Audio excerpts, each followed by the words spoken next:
어, 저희 아들이 같이 예배를 드렸는데요. 원래 1시간 강의하는 거라 1시 반에서 2시 반에 끝나면 뭐 그다음에 무슨 회의 있는 걸로 지난번은 주보를 봤나 봐요. 오늘 주보를 보더니 그게 3시 반으로 돼 있다면서 엄마가 끝도 없이 1시간만 해야 되는 세미나를 그냥 하고 싶은 대로 실컷 떠들어서 이게 뒤로 밀렸다면서 어떻게 책임질 거니에요. 책임 못 집니다. 예, 죄송하고요. 강의를 들으시다가 바쁜 일이 있으시면 나가셔도 괜찮아요. 저는 괜찮으니까 여러분 스케줄대로, 어차피 저는 말씀을 시작했는데 좀 뭐가 이렇게 아기가 맞게 끝이 나야 끝이 나는 거라서 중간에 그만둘 수가 없어서 좀 계속 했는데, 바쁘시면 또는 이렇게 회의를 참석해야 되거나 이러면 중간에 나가셔도 상관이 없습니다. 하여튼 오늘도 한 3시 반까지 해야 될 것 같은, 한 2시간은 계속 이렇게 갈 것 같으니까 미리 말씀을 드립니다. 저도 조금 하는 게 저한테 좋거든요. 그런데 어차피 시작이 된 거니까. 이사야서 61장 1절을 다 같이 한번 읽고 시작하겠습니다. 이사야서 61장 1절.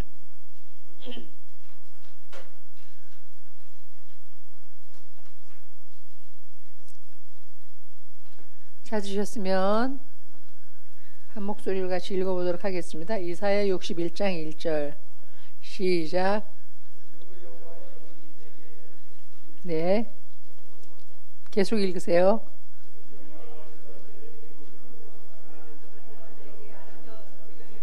그리하심이라 고치고 내게 자유를 갇힌 자에게 노임을. 네, 아멘. 거기까지입니다. 예수 그리스도께서 이제 공생애를 시작하실 때 회당에 가셔서 제일 먼저 선포하신 말씀이 이 말씀이에요. 성경을 이사야서를 펴서 누가 주니까 이사야서 61장 1절에 있는 이 말씀 읽으시면서 오늘날 이 말씀이 너희에게 응했느니라 이렇게 시작하신 거거든요. 근데 거기 지금 우리가 읽은 대로 주 여호와의 신이 내게 임하사, 그래서 이제 성령님이 나오고요. 내게 기름을 부으사 나를 보내서 가난한 자에게 복음을 전하게 하려 하셨다. 하나님이 나오고 성령님이 나오고 그 기름 부음 받은 예수님 이야기가 나오죠. 근데 예수님이 거기 보니까 가난한 자에게 복음을 전하게 하려고 보냈다 그렇게 돼 있단 말이에요. 그 가난한 자에게 좋은 소식을 전하려 보냈다. 근데 가난한 자에 누가 나오냐면 마음이 상한 자를 고치고, 그래서 이제 상한 마음이 있는 사람 얘기가 나오고요. 두 번째가 포로된 자에게 자유를, 그래서 포로된 자가 나오고요. 갇힌 자에게 노임을 선포하러, 그래서 이 은혜의 해를 너희들에게 선포하러 왔다 이런 얘기를 해요. 그러니까 여러분 다른 말로 바꾸면 복음이 우리에게 임했는데 이제 그 복음이 어떤 자에게 임했냐면 가난한 자에게 임했어요. 근데 이 가난하다는 게 돈이 없어서 살기 힘든 그 가난하다 그런 직역하면 안 되고, 여기 써 있는 것처럼 마음이 상한 사람. 근데 이 마음이 상해 있는데 그냥 이 표현대로 하자면 이렇게 뭐 멍들었다, 이렇게 좀 너덜너덜해졌다, 뭐 이렇게 해석하기 좋은데, 원래 영어 성경으로 읽으면 broken hearted, 마음이 완전히 깨졌다 그런 뜻이에요. 두 쪽이 났다. 마음이 두 쪽 난 사람, 그런 사람들의 그 마음이 다 깨져버린 사람의 마음을 묶으시려고, 고친다는 게 묶는다 그런 뜻으로 되어 있고요. 그 다음이 포로된 자에게 자유를, 갇힌 자에게 노임을 선포하러 오셨다. 그러니까 지금 복음을 믿고 우리가 구원 받았어요. 맞습니까? 그러면 우린 여기 셋 중에 어딘가에 해당되는 사람이라고요. 마음이 깨져 있는 사람이었든지, 뭔가에 포로되어 있든지, 또 갇혀 있든지. 결국은 이제 구원은 곧 치유인데요. 제가 4번 강의해서 여러분에게 치유가 다 일어나도록 도울 수 없습니다. 지금 공부하는 것은 그러니까 치유의 원리를 배우는 거예요. 어떻게 하면 치유를 계속 우리 속에 이루어지게 할 수 있는가 하는 원리요. 자, 복습하겠습니다. 인간 원 마음에 수치심이 들어왔어요. 지난번에 벌거벗었으나 부끄러워 아니하였는데, 벌거벗었음을 부끄러워하기 시작해서 자기를 가리우기 시작했어요. 그걸 뭐라 그랬죠? 네, 열등감이라고 그랬어요. 그런가 하면 하나님의 말씀을 어겨서 죄를 지어서 벗었음을 두려워하여 숨기 시작했어요. 그게 무슨 감정? 죄의식. 인간 속에 죄의식이 들어왔어요. 열등감과 죄의식이 인간 본질의 상처라고 얘기했습니다. 여기에서 자유로운 사람이 아무도 없다고 말씀을 드렸어요. 자, 여러분 어떠세요? 여러분은 열등감과 죄의식으로부터 자유롭습니까? 나는 늘 나 자신에 대한 당당함으로 가득 차 있다. 나는 어떤 경우에도 뭐 실패했다, 부족하다, 충분하지 않다, 이거 왜 이러지? 이렇게 부정적인 감정을 느껴본 적이 없다. 이런 사람 없단 말이에요. 그 대단한 나폴레옹조차도 키가 작으니까 늘 말 타고 다녔다는 거잖아요. 서 있으면 남들 밑에 땅고마처럼 보일까봐 말 위에 앉아서 허리를 고추 세우고 말을 탔겠죠. 그게 세상을 호령할 만한 담대함이 그 속에 있는 것 같아도 본인 자신 속에는 또 해결할 수 없는 자기 외모에 대한 어떤 열등감이 있었다는 걸 의미하는 거잖아요. 그러니까는 열등감과 죄의식이 죄로 인해서 인간 안에 들어온 원마음의 상처이기 때문에 다시 이야기하지만 지구상에서 발딛고 살던 인물 중에는 죄가 없으신 예수 그리스도를 빼고 열등감과 죄의식으로부터 자유로운 인간이 한 명도 있다 없다? 없다예요. 그럼 나도? 여러분 자신도? 나도 열등감과 죄의식의 지배를 받고 있다. 맞습니까? 예, 맞아요. 그게 죄로 인해서 왔단 말이에요. 근데 이제 우리가 자꾸 뭘 생각해야 되냐면, 지난번에도 이제 수치심 얘기를 계속할 때 그런가 하면 에덴 동산에서 내쫓겨서 우리가 버림받았다는 이야기를 했어요. 죄를 지은 상황에서 에덴에서 계속 살 수 없으니까 쫓겨나서 버림받았어요. 그러면서 채울 수 없는 내적 굶주림이 인간 안에 들어왔다. 인간은 다 굶주려 있어서 인정받으려고 칭찬받으려고 목숨을 건다. 그런 얘기 드렸어요.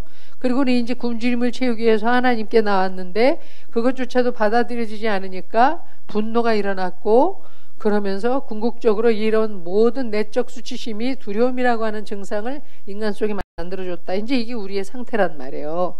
이게 우리 이제 내면의 상태에서 누구도 여기서 자유로울 수가 없는데, 그러니까 이런 내 내면 속에 있는 것들을 하나님과의 관계성 속에서 처리하는 법을 배우지 않으면 내적 자유가 없다는 거죠. 하나님은 이제 이걸 분명히 구분하셔야 되는 게, 구약에서는 그래서 죄를 알게 하기 위해서 어떤 행동 강령들을 정했어요. 도둑질을 하면 도둑놈이에요. 근데 신약에서는 중심을 보시는 거예요. 예수님이 오셔서는 마음을 봐요. 그래서 남의 것을 이미 탐하면 그 탐심이 이미 도둑놈인 거예요. 이해하시겠죠? 무슨 말인지. 구약에서는 성적인 범죄를 해서 남의 배우자를 성적으로 건드리고 실제 행음해야 간음죄라고 이야기했어요. 신약에서는 어떻게 돼요? 마음의 음욕을 품는 자마다 이미 간음했다. 그렇게 되어 있어요. 구약에서는 누구를 죽여야 살인죄예요. 신약에서는 어떻게 되어 있어요? 자기 형제를 보고 라가, 나쁜 놈이라고 욕하는 자는 이미 살인한 것과 같다. 이해되시겠어요? 구약의 모든 외적 행동에 있는 표준들을 내면으로 옮겨서 우리가 중심으로부터 얼마나 부패하고 거짓된 인간인지, 정말 죄인일 수밖에 없는지를 보게 하시는데, 그렇게 우리의 내면이 병든 게 다 여기 써 있는 것 같은, 더 이상 이제 벌거벗을 수 없는 죄로 인한 원마음의 상처 때문에 이렇다, 그 말이죠. 자, 이제 이러다 보니까 이런 내적 상태가 하나님을 떠났을 때 이미 우리 안에 들어와 있는데, 자, 이걸 상처라고 얘기하자면 상처가 들어오는 통로가 세 가지예요. 첫 번째, 가장 그냥 쉬운 게, 환경에서 스트레스 받으면 상처 입어요. 이런 그냥 보통의 환경에서도 우리는 상처를 많이 입어요. 누가 뭐라고 얘기를 했는데, 이를테면 내가 그때 그 말을 받을 만한 상황에 있지 않으면 별거 다 아닌 것 같고 상처 입어요. 아까 보니까 떡을 먹다가 그 음식물 버리는 데다가 버린 분들이 많던데 회개하셔야 됩니다. 그거 잘못하신 거예요. 정말로 진심으로. 근데 이를테면 떡을 버렸어요. 그래서 그거 왜 집에 가져가서라도 먹지 버리니? 그러면 그때 지숙이 꼬여 있으면 너나 똑바로 해. 너나 집에 가서 처먹든지 말든지, 내가 버리든지 먹든지 네가 무슨 상관이야. 이런 걸로도 상처를 받아요, 사람들이. 자, 그래서 환경에서 스트레스를 받았을 때 상처를 입어요. 그런데 더 중요한 상처는 어디에서 와요? 성장 과정에서 어떤 부모를 만났느냐. 이게 굉장히 중요해요. 성장 과정. 그래서 부모, 형제가 누구였느냐에 따라서 이 상처가 아주 구체화되고 심각하게 심화돼요. 자, 세상 상담은 요 두 가지를 다루는 거예요. 세속적인 상담은 지금 저는 뭘 얘기하는 거예요? 더 본질적인 것. 하나님과의 관계, 우리를 만드신 창조주와의 관계가 깨어졌을 때 인간 안에 들어와 있는 본질적인 상처를 지금 이야기하는 거예요. 그러니까 세속적인 상담은 요 두 가지를 다루어서 그럭저럭 살 힘을 갖도록 만들어주는 거라면 지금 우리가 지금 얘기하는 내적 치유는 뭐예요? 하나님과 깨진 관계 똑바로 가보자. 바로 잡아보자. 그래서 그분 앞에서 속부터 좀 당당해지자. 왜냐하면 지난주에 말씀드렸지만 하나님이 우리에게 원하시는 게 뭐예요? 내적 자유, 당당함이란 말이에요. 벌거벗었으나 부끄러워하지 않을 수 있는 그런 존재 자체로의 당당함. 내가 가리울 것이 근사해서 그것에 근거해서 당당한 것도 아니고, 숨을 곳이 너무나 근사해서 거기에 근거해서 당당한 것도 아니고, 돈이 있으니까 돈에 근거해서 나 돈 좀 있지 이걸로 당당하거나, 그럼 돈 없을 땐 오그라들어 가지고 사람 만나기도 싫어서 밖에도 안 나가고 이런 거, 그런 거 말고 내 존재 자체로의 당당함을 하나님은 원하신다고요. 아멘이죠. 자, 옆 사람한테 그렇게 얘기해 주세요. 당신 존재 자체로 당당할 수 있으셔야 합니다. 이렇게. 네. 근데 그게 쉽지가 않아요. 뭐가 좀 있으면 좀 당당해지는데, 그러니까 이제 이게 굉장히 많은 남자들의 위기예요. 직장을 그만두잖아요. 그럼 인생이 위기잖아요. 정말로 가난해져서 하나님 앞에 무릎 꿇을 때잖아요. 근데 그럴 때 교회 안 오더라고요. 뭐 좀 밖에 나가서 소셜 포지션이 좀 있어가지고 돈 좀 벌 땐 교회를 와. 그러니까 여기에서 나 이런 정도는 됩니다. 이럴 때 오고, 진짜 가난해서 하나님을 필요로 할 때는 안 나타나요. 창피해서 거기를 어떻게 가냐. 니 나갔다 와. 뭐 이런 식. 전혀 하나님을 지금 모르는 거예요. 그러니까 가리우고 그 숨길 게 있으면 그걸 근거해서 나 하나님 은혜 받아서 당당해 이렇게 얘기하고, 정작 그렇지 않은 내 존재 자체에 대해서 어떻게 말씀하시는지는 안 듣는 거예요. 못 알아듣는 거예요. 언제든지 하나님 믿는다고 얘기하면서도 뭔가 내가 가리우고 숨길 게 있어서, 나 이것에 근거해서 루이비통 있습니다. 나 외제차 있습니다. 나 사회적으로 그래도 아직도 뭡니다. 미국에 제가 코스타 강사이기 때문에 해외 유학생들을 돌보러 많이 다녔는데요. 미국에 가면은 교민사회 어떤 분들은 명함에 아무아무 교회 장로, 그게 명함이에요. 그러니까 세속적 그거 없어. 장로라도 해야 돼. 장로.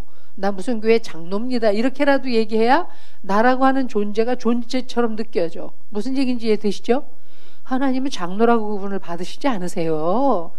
예수 그리스도가 그 안에 있느냐, 지금 그걸 중요하게 여기시는 거지. 장로냐 집사냐 다 상관이 없는데, 우린 그런 식으로 자꾸 나를 덮고 가리울 것에 근거해서 나라고 하는 존재를 설명하는 게 아주 몸에 쪄들어 있어요. 그게 하나님과의 관계가 깨어지는 데서부터 생긴 것인데, 여기 이 성장 과정과 환경에서 받는 스트레스도 못지않게 우리 안에 또 상처를 주죠. 사실 눈에 보이는 상처들은, 하나님은 눈에 보이지 않는 대상이니까 상처를 찾아내기가 쉬운 일이 아니고, 대부분의 상처는 사실은 성장 과정에서 어떤 부모를 만났느냐에 근거해서 더 분명해져요. 그러니까 이것도 진짜 살펴봐야 돼요. 세속적 심리학이 필요해요. 심리학적 접근이 필요해요. 근데 그게 다가 되면 안 되고, 그것이 또다시 복음에 의해서 걸러져야 된다, 그 말입니다. 이해되시죠? 그래서 세속적 상담도 필요하고 진정한 복음으로 내적 치유도 필요한데, 자, 이제 이게 우리예요. 이렇게 하나님을 떠났을 때 수치심이 들어오다 보니까 어떻습니까? 부모 속에도 이게 있어요. 부모 속에도. 저도 부모지만 제 안에도 여전히 두려움이 있고, 지난번에 2개 틀린 것 같고 아들 잡은 얘기를 여러분한테 했단 말이에요. 여전히 제 안에도 두려움이 있어요. 거절에 대한 두려움. 제가 10남매의 8번째예요. 대단하죠. 이미 오빠가 5, 언니가 2이나 있고 여동생 남동생도 있어요. 우리 아버지는 딸에 대해서는 관심이 없는 분이에요. 낳아놓고 관심이 없어요. 저는 아버지한테 등록금을 받아본 적이 없어요. 알아서 살라. 거의 이 수준이에요. 왜 낳는지 모르겠어. 제가 예수님을 믿고 인간에 대한 하나님 아버지의 긍휼이 어떤지 그걸 알기 때문에 제가 아버지가 용서가 됐지. 만약에 제가 하나님 안 믿었으면 제가 지금 죽은 아버지를 아마 마음으로 꽁 삼고 그놈의 인간 생각만 해도 열받친다. 제가 이랬을 거예요. 그럴 정도로 딸에 대해서 관심이 없어요. 아들한테만 집중되어 있는. 자, 그러니 제 마음 가운데 성장 과정에서 얼마나 버림받음, 거절에 대한 이게 많이 있겠습니까? 받아들여지지 않은, 보호받지 못하고 사랑받지 못하고 잘 케어되지 못하고 필요할 때 필요한 걸 공급받지 못하고. 엄밀한 의미로 얘기하면 대한민국의 그 50대 이상, 60대 이상은 거의 버림받은 세대예요. 그때 대한민국이 워낙 가난해서 웬만한 몇 집 빼고는 다 먹고 살기 힘들었기 때문에 부모가 갖다가 버리지만 않았지 대충 다 알아서 컸어요. 그렇죠, 거의? 그러니까 돌봄을 못 받았기 때문에 내적으로 거의 버림받은 상태에 있는 경우가 굉장히 많아요. 저도 그런 대한민국이라고 하는 환경 속에서 특별히 또 10남매나 되는 집의 8번째로 가장 경제적으로 거덜난 시점에 태어났단 말이에요. 그래서 제가 얼마나 힘들었겠어요. 그래서 제가 우리 부모가 저를 갖다 버리지는 않았지만 제 내면이 버림받음에 대한, 거절에 대한 그게 굉장히 많이 있어요. 그게 아프단 말이에요. 제가 이제 결혼 생활을 하면서 전에 왜 이렇게 너 시어머니 생신에 애를 쓰냐? 인정욕구에 대해서 말씀드렸을 거예요. 생각나시죠?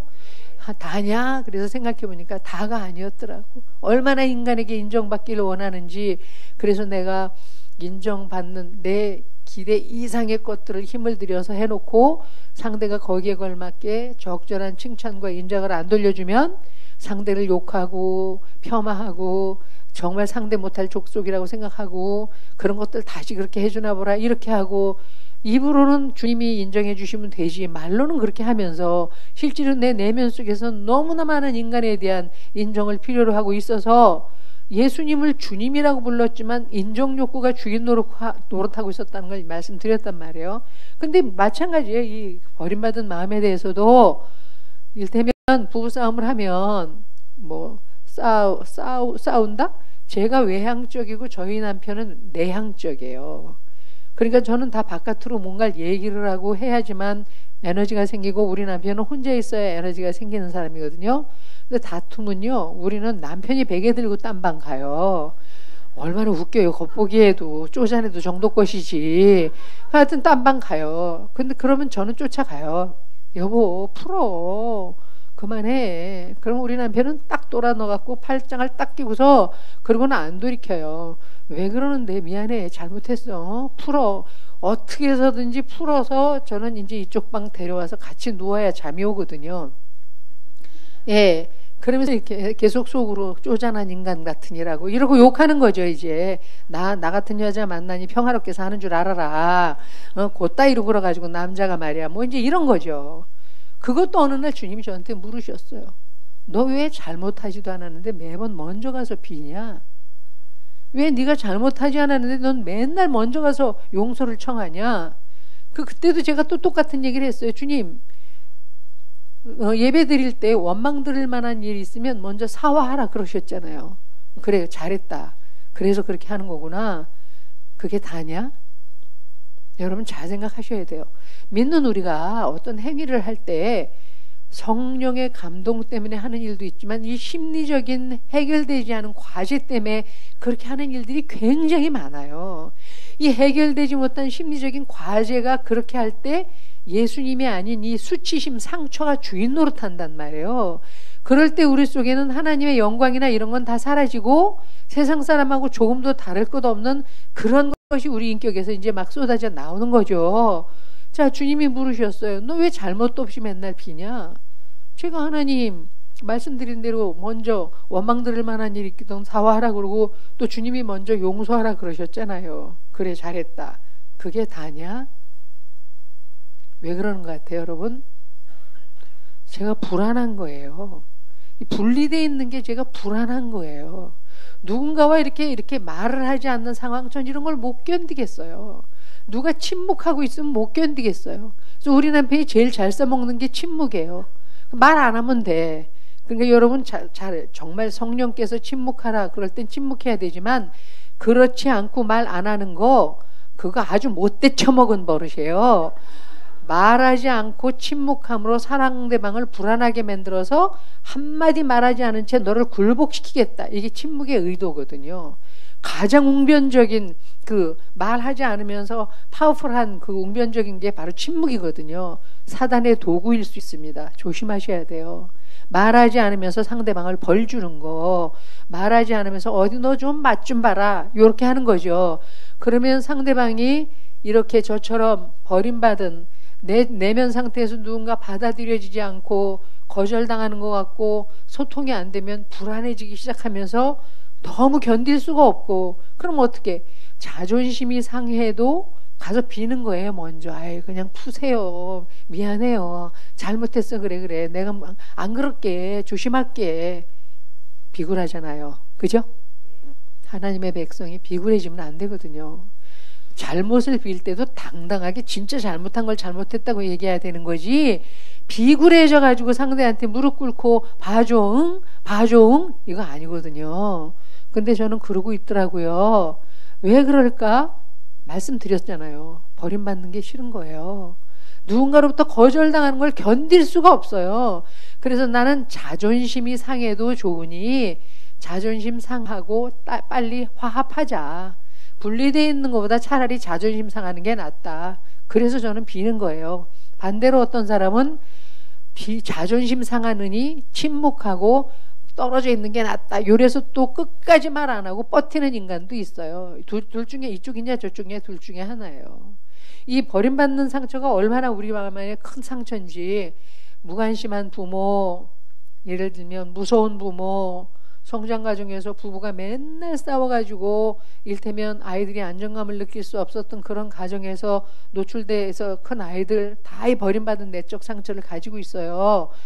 병 아팠기 때문에 그 아픈 것 또는 가난, 질병 또 지나치게 부모가 과잉보호해서 아이로 하여금 뭘 선택하도록 기회를 안 주고 부모가 혼자서 뭐 어떤 걸 다 해결해주고 이래라 저래라 했을 때에는 나중에 어떻게 돼요?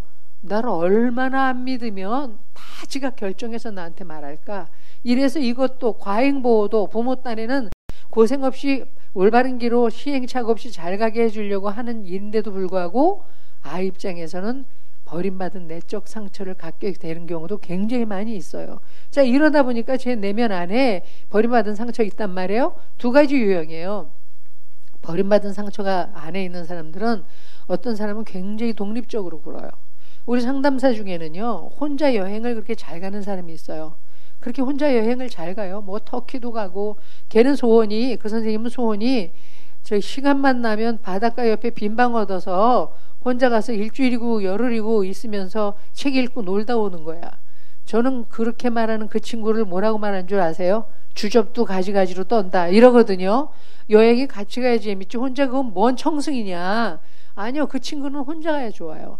그래서 저는 너무 당당하다. 너는 어떻게 독립적이냐. 난 혼자 가면 재미없던데 두렵기도 하고 또 뭐 좀 한 사람 그래도 있어야 서로 의지하면서 뭐 어쩌고저쩌고 하지. 제 두려움은 그런 형태로 나타나는데요. 그 상담사는 굉장히 독립적이고 당당한 줄 알았어요. 그 친구가 어느 날 얘기했어요. 실장님, 제가 왜 혼자 여행 가는 줄 아세요? 왜? 전 누군가가 한 사람 더 있으면 그 사람 눈치를 보느라고 여행을 전혀 못 즐겨요. 그 사람이 신경이 쓰여서 다 맞춰줘야 될 것 같고 그 사람이 원하는 대로 다 해줘야 될 것 같고 그래서 내 돈 들이고 가서도 전 못 즐겨요. 그 사람이 먹고 싶은 거 먹어야 될 것 같고 그래서 전 종로릇하기 싫어서 혼자 갑니다. 이해되세요? 독립적이나 혼자 가는 게 아니라 그 사람도 또한 걔는 또 왜 그 모양일까? 나는 10명 중에 8번째로 태어났으니 그랬다고 쳐도 뭐 돌봄을 못 받았으니 걔는 왜 그럴까? 5살 때 그러니까는 1살 때 엄마가 돌아가셔서 새엄마가 들어왔어요. 그 새엄마가 엄청나게 얘를 두들겨 팼어요. 그러니까 얘가 어린 시절에 원하는 게 뭐였냐면 내가 엄마한테 맞을 때 아버지가 회사에서 들어와서 내가 얼마나 맞는지 좀 봤으면 좋겠다. 이게 어린 시절 소원이었어요. 아버지가 중간에 들어와서 엄마 나를 얼마나 때리는지 좀 봤으면 좋겠다. 그 친구도 지금 오히려 그런 엄마를 거의 치매에 걸려 있는데 잘 돌보고 있거든요. 저는 이게 예수님의 힘이라고 생각합니다. 그런데 그렇게 5살 먹은 애를 맨날 두부 사오라고 시키고, 이 친구가 제일 싫어하는 게 두부야, 두부. 맨날 두부 사오라고 시키는데 두부를 사오라고 그래서 가게에서 주는 대로 사오면 쉰 거 사왔다고 때리고, 여름에 왜 두부 그냥 쉰내 나잖아요, 안 쉬어도. 그렇다고 때리고 맨날 두부만 부쳐 먹었대. 조리는지도 몰랐대. 그래서 두부 요리를 꼴도 보기 싫어하거든요. 그러니까 이 친구 속에 그 버림받음, 어릴 때부터 돌봄받지 못하고 사랑받지 못하고, 그래서 그 사람 눈치 보는 게 싫어. 그래서 저는 누군가가 없으면 혼자 있는 게 두려워서 같이 여행 가고 싶은데, 얘는 누군가가 있으면 눈치 보기 싫어서 혼자 여행 가고 싶어. 이해되세요? 이게 다 우리의 내면 상태에서 빚어지는 외적인 행동들이란 말이에요. 하나님이 처음에 우리를 만드실 때, 오늘도 당신은 하나님의 걸작품입니다. 설교 때 이렇게 얘기 들었는데 좀 들여다보세요. 참 걸작품이다. 그지? 정말 걸작품이네. 그죠? 뭔 걸작품이 맨날 열등감에 쩔어서 돈 없으면 사람들하고 얘기하기도 싫고 밖에 나가기도 싫고, 뭐 돈 좀 생기면 그거 가지고 폼잡으면서 뭐 좀 있네 하고 얘기하고 싶고, 얘기대로 뭔 걸작품이 맨날 껄껄 해가면서 이렇게 후회하고 저렇게 후회하고, 우리 안에 있는 죄책감이 절반만 줄어도 훨씬 우리의 내면이 자유로워져요. 얼마나 많은 죄의식에 우리가 시달리면서 하는지 제가 지금도 생각하면 마음이 아팠던 한 자매가 있어요. 근데 그 아버지가 어릴 때부터 외도해서 나가서 살았어. 다른 여자하고. 얘가 5살, 3살, 1살 이렇게 남매가 있었는데, 엄마가 박물 장사라 그러나 뭐 머리에 이고 나가서 장사해서 이제 먹고 살았던 거예요. 상담하면서 얘가 말했어. 가장 좋은 날, 비 오는 날. 왜 엄마가 안 나가니까. 비 오는 날은 이거 지고 나갈 수 없으니까 장사 안 나가서 너무 좋은 날. 가장 재수 없는 날, 비 왔다가 갠 날. 엄마가 안 나가서 이제 오늘은 내가 동생 안 봐도 되겠구나. 점심도 엄마가 챙겨주고 그러겠구나. 그런데 엄마가 개면 먹고 살아야 되니까 또 뭐 이고 나가는 거예요, 팔러. 그래서 자기가 동생들을 그렇게 많이 때렸다는 거예요. 말을 어떻게 할 수가 없어서. 그런데 이제 나이가 들어서 어느 날 밑에 동생이 저녁 때 언니 나하고 노래방 가서 노래 좀 실컷 부르자 이런 거예요. 그래서 싫다 그랬어요. 그랬더니 그러지 말고 나하고 노래방 가서 노래 좀 실컷 불러 언니. 야, 할 일 그렇게 없냐? 들어가서 낮잠이나 자라. 이제 저녁 때인데 언니 그러지 말고 나하고 노래방 가서 노래 좀 부르자. 그랬더니 이제 언니는 선교단체의 간사였는데, 야, 할 일 없으면 기도해 들어가서. 그러고 방에 들어간 거예요. 그 동생이 자기가 가는 체육관에 가서 그날 줄넘기 줄로 목매달아 자살했어요.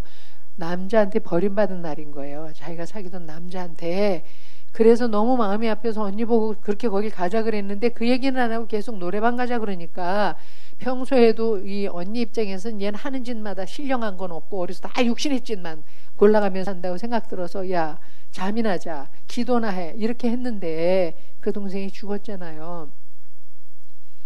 노래만 같이 불러줘도 그렇게 안 됐을지도 모르겠다는 그 죄책감에 이 자매 그렇게 상담해서 한 15번 정도, 일주일에 한 번씩 상담, 15번 정도는 한 번도 안 빼놓고 우는 거예요. 맨날 그냥 우는 거예요. 울어야지 어떡하겠어요. 걘 기도 못해요. 입 열어서 선교단체 간사인데도 입 열면 하나님이 철퇴로 자기를 내리칠 것 같은, 네가 나 믿는 거 맞냐? 동생 청 좀 들어줘서 같이 노래 좀 불러주지. 너 때문에 네 동생 죽었지? 이러실 것 같은, 하나님이 그래서 자기를 그대로 때려잡을 것 같은 두려움 때문에 기도를 못해요.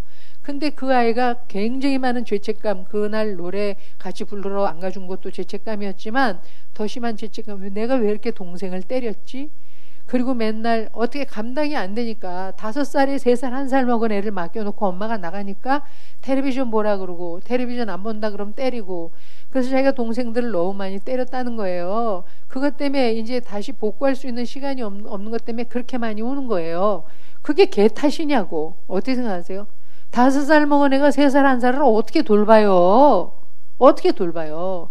5살 먹은 애가 쉬지 않은 두부를 어떻게 사와요? 이게 다 어른들의 죄죠. 얘기하자면 부모 자체도 해결되지 못한 이런 내적 상태에 있어. 여러분 부모를 가만히 생각해 보세요. 우리 아버지는 왜 그랬을까? 난 이해가 돼요. 인간 내면을 이해하니까.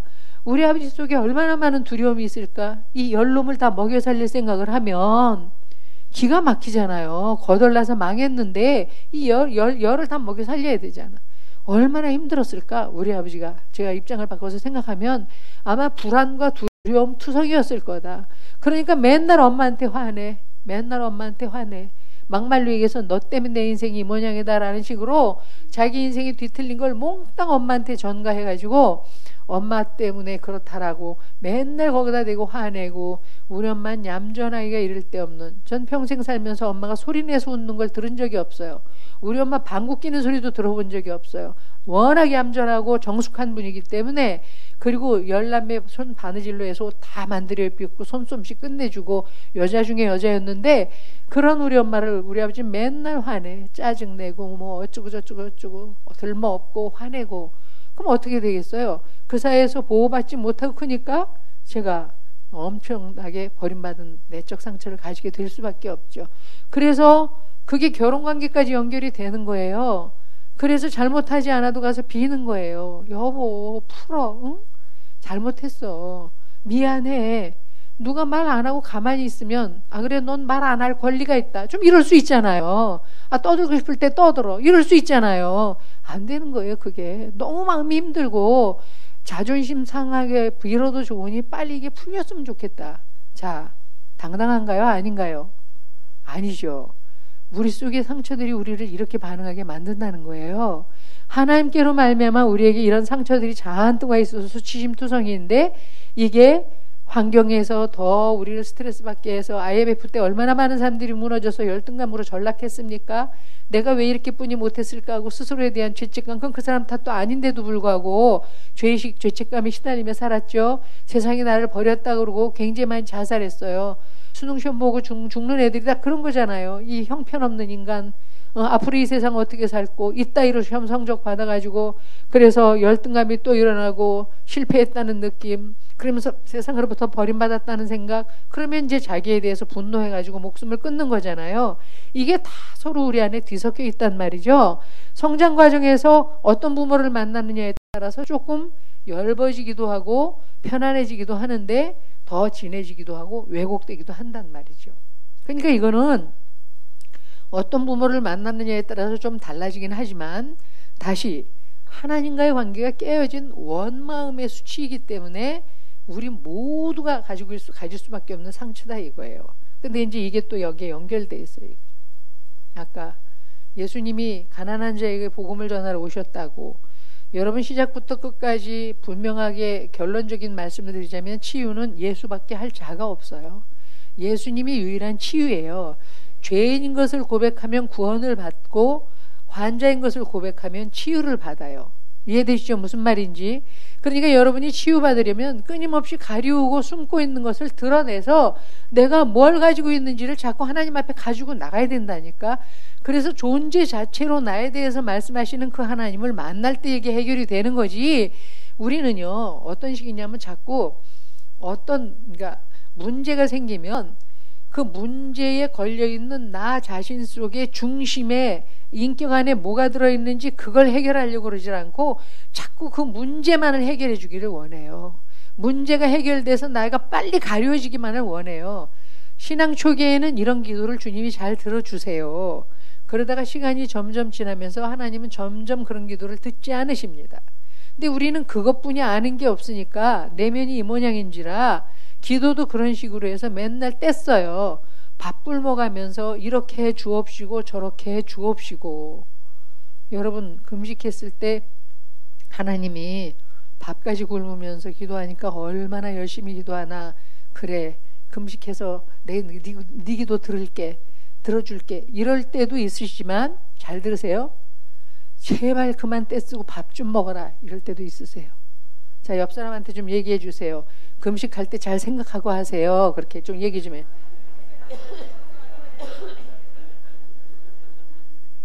하나님이 귀찮아 죽겠다, 제발 밥 좀 먹어라 좀. 여러분 아이가 장난감 사러 슈퍼마켓에 오늘은 그냥 필요한 식품을 사러 갔는데 저는 3살짜리 우리 손주를 데리고 슈퍼마켓을 가요. 그럼 걔가 왜 느닷없이 거기 필이 꽂혀갖고 해당 사항도 없는 자동차 뭐 초콜릿 끝에 달려있는 뭐 이런 거 들고 와서 할머니 이거 살래요 이러잖아요. 저는 안 사주거든요. 분명히 갈 때 얘기해요. 오늘은 할머니가 반찬을 사러 가는 날이야. 너를 위해서 소세지는 살 거야. 그렇지만 장난감 절대로 안 사. 그거 가지고 떼쓰면 할머니는 너를 거기다 놓고 올 거야. 여지없이 그러면 애는 떼쓰다 딱 스탑해요. 알아듣거든요. 안 통하거든요. 할머니는 아니면 아니거든요. 근데 할머니는 대부분의 얘기에 대해서는 귀 기울여 들어준다는 걸 알거든요. 그래서 걔하고는 소통이 잘 돼서 말을 잘 듣는단 말이에요. 자, 우리가 우리의 이런 내면에 가지고 있는 근본적인 나 자신의 인격의 어떠함을 가지고 주님을 자꾸 만나야 되는데 인격으로 만나기보다 문제를 가지고 만나려는데 더 혈안이 돼 있어서 그러니까 사업이 해결돼야 되거나 해결돼야죠. 당연히 애가 좋은 대학 가야 되면 해결돼야죠. 그런데 하나님은 사실은 그 일에 별로 관심이 없으시다. 한번 이렇게 생각해 보세요. 이제 연결시킬 거예요. 어느 아버지가 있었어요. CEO예요. 굉장히 돈 잘 벌어요. 엄마는 평생대학원의 원장이에요. 거의 교수급이에요. 아들이 하나 있었어요. 근데 이 아들이 최근에 여자를 사귀었어요. 결혼하겠대요. 이제 결혼한 건 아니고 결혼하겠대요. 근데 아버지가 저한테 상담 오셨어요. 왜 오셨냐 그랬더니 아들 때문에 왔대요. 아들 뭐요? 여자를 하나 사귀는 거 같읍디다. 네, 그런데요. 결혼하겠대요. 그런데 왜요? 절대로 우리 집안의 조건에 맞는 여자가 아니라서 걔가 뭐 한 5년 같은 교회에서 한 5년 사귀었다 그러는데 내가 그거에 대해서 눈길을 주면 인정하는 걸로 알까봐 전 이제까지 아는 척도 안 하고 버려뒀더니 어느 날 아버지 제가 저녁 살게 밥 한 끼 같이 먹어요 그랬대요. 그래서 엄마랑 나갔대요. 아들이 밥 사준다니까. 그랬더니 웬 여자가 와서 인사를 하겠다고 그러더래요. 아, 얘가 걔구나. 그럼 인사받으면 이제 공식적으로 이제 며느리로 인정해달래 이 얘기지. 이럴 수 없어. 그래서 밥 안 먹는다. 그리고 그 길로 일어나서 왔대요. 그랬더니 아들이 내 나이가 31살인데 아버지 동의 없이도 결혼합니다. 어떻게 내가 사랑하는 여자를 데려왔는데 그렇게 모욕을 줄 수 있습니까?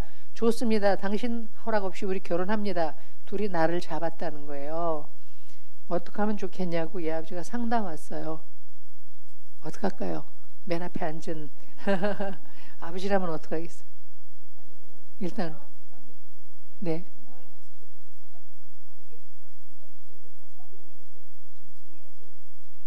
네. 성인이기 때문에 존중해 줘야 된대요. 다 동의하시죠? 왜 대답 안 하세요? 성인이기 때문에 존중해 줘야 된다고 그러는데 존중해 줘야 되는 거 아니에요? 맞죠? 남의 집 일일 때만 그죠? 내 집에서는 안 되고 김집사나 박집사네 집일 때는 존중해 줘야 되고 우리 집에서 일어나면 그건 안 되는 일이고 지금 그런 거죠 그죠? 그게 우리란 말이에요. 그게 우리란 말. 자, 그래서 제가 왜 반대하냐고 물었어요. 그랬더니 뭐 전문대학이나 나왔는지 그런 거 같습니다. 전문대학만 나오면 안 돼요? 예수님은 학벌 없는데 예수님은 학벌이 없는데도 어떻게 이렇게 권세 있는 말씀을 전하냐고. 그래서 서기관들도 다 뒤집어지게 만든 분이 예수님이잖아요. 그 사람 속에 하나님을 경외함으로 성경대로 이야기하자면 그 하나님의 말씀을 경외하는 것이 노인의 지혜보다도 승하게 한다고. 어떤 한 사람 속에 하나님에 대한 경외심 때문에 그런 지혜가 있을 수도 있잖아요. 제가 너무 지금 비약한 얘기일 수도 있지만 예를 들어서 전문대학만 나오면 왜 안 됩니까? 예, 그건 문제될 수 있어요. 이를테면 성실하게 공부해야 할 때 성실하지 않게 해서 머리가 안 좋아가지고 애써도 안 되는 건 할 수 없지만 성실성이 부족해서 공부에 노력하지 않았기 때문에 그랬다. 문제될 수 있어요. 문제될 수 있어요. 그러나 그렇다고 해서 지금 이 남자가 선택했잖아, 아들이. 아, 그렇군요. 또 무슨 문제가 있나요? 뭐 키도 작다 그럽디다 이래요. 그래서 제가 김이 샜어요. 우리 딸도 작거든요. 아, 키 작은 게 죄냐고. 저도 기도했어요. 우리 딸이 작아서 허리에서 5cm, 다리에서 5cm, 어디에서 5cm, 15cm만 더 크게 해주십시오.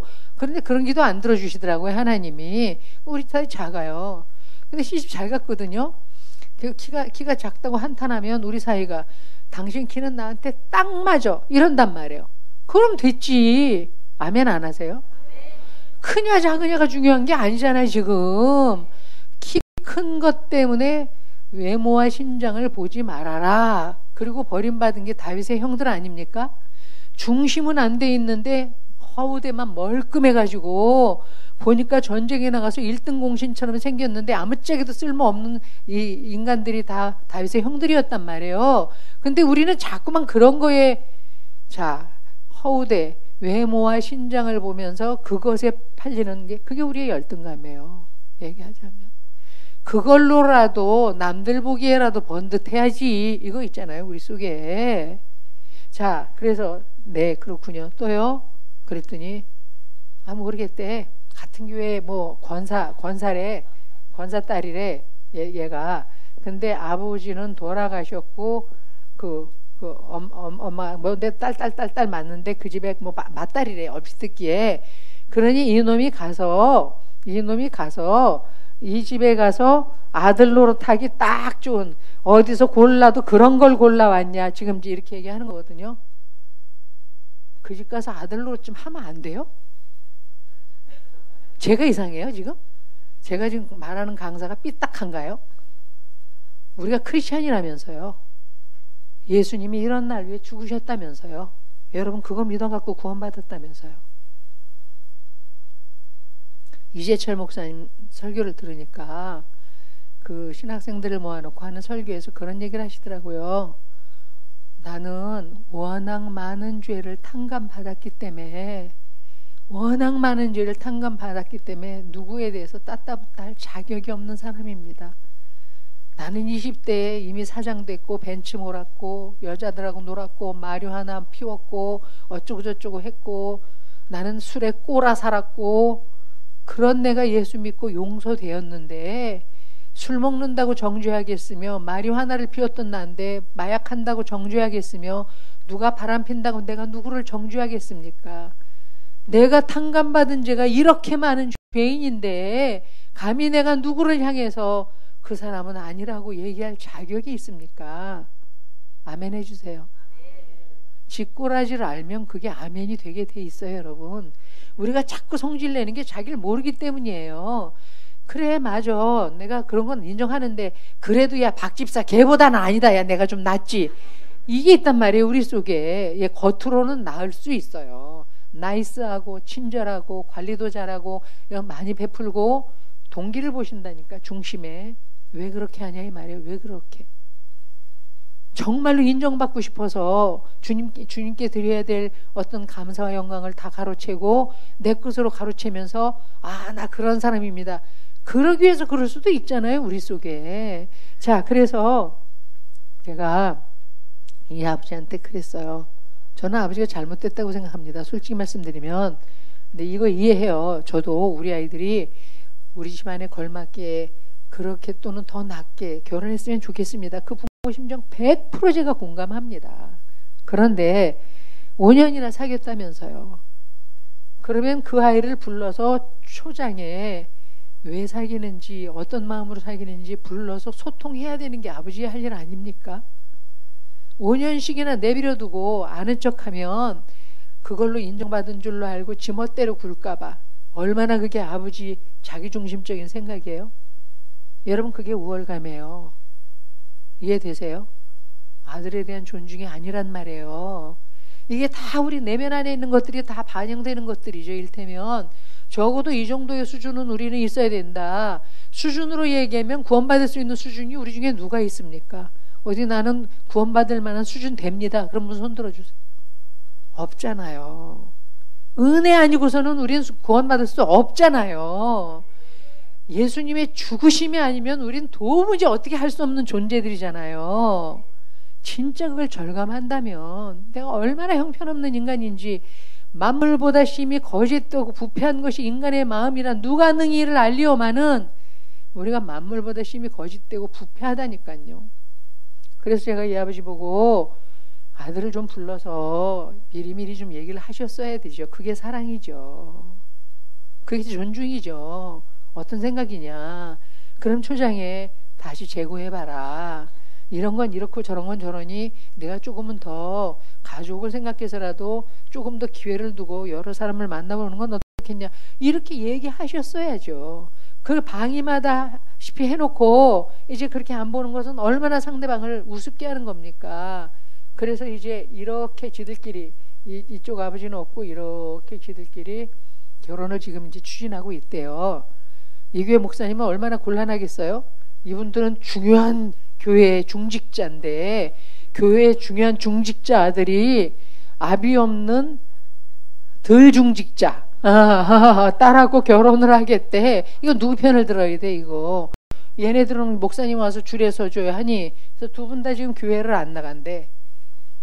누가 주인입니까? 예수님이 주인입니까? 내가 주인입니까? 내가 주인인 거잖아요.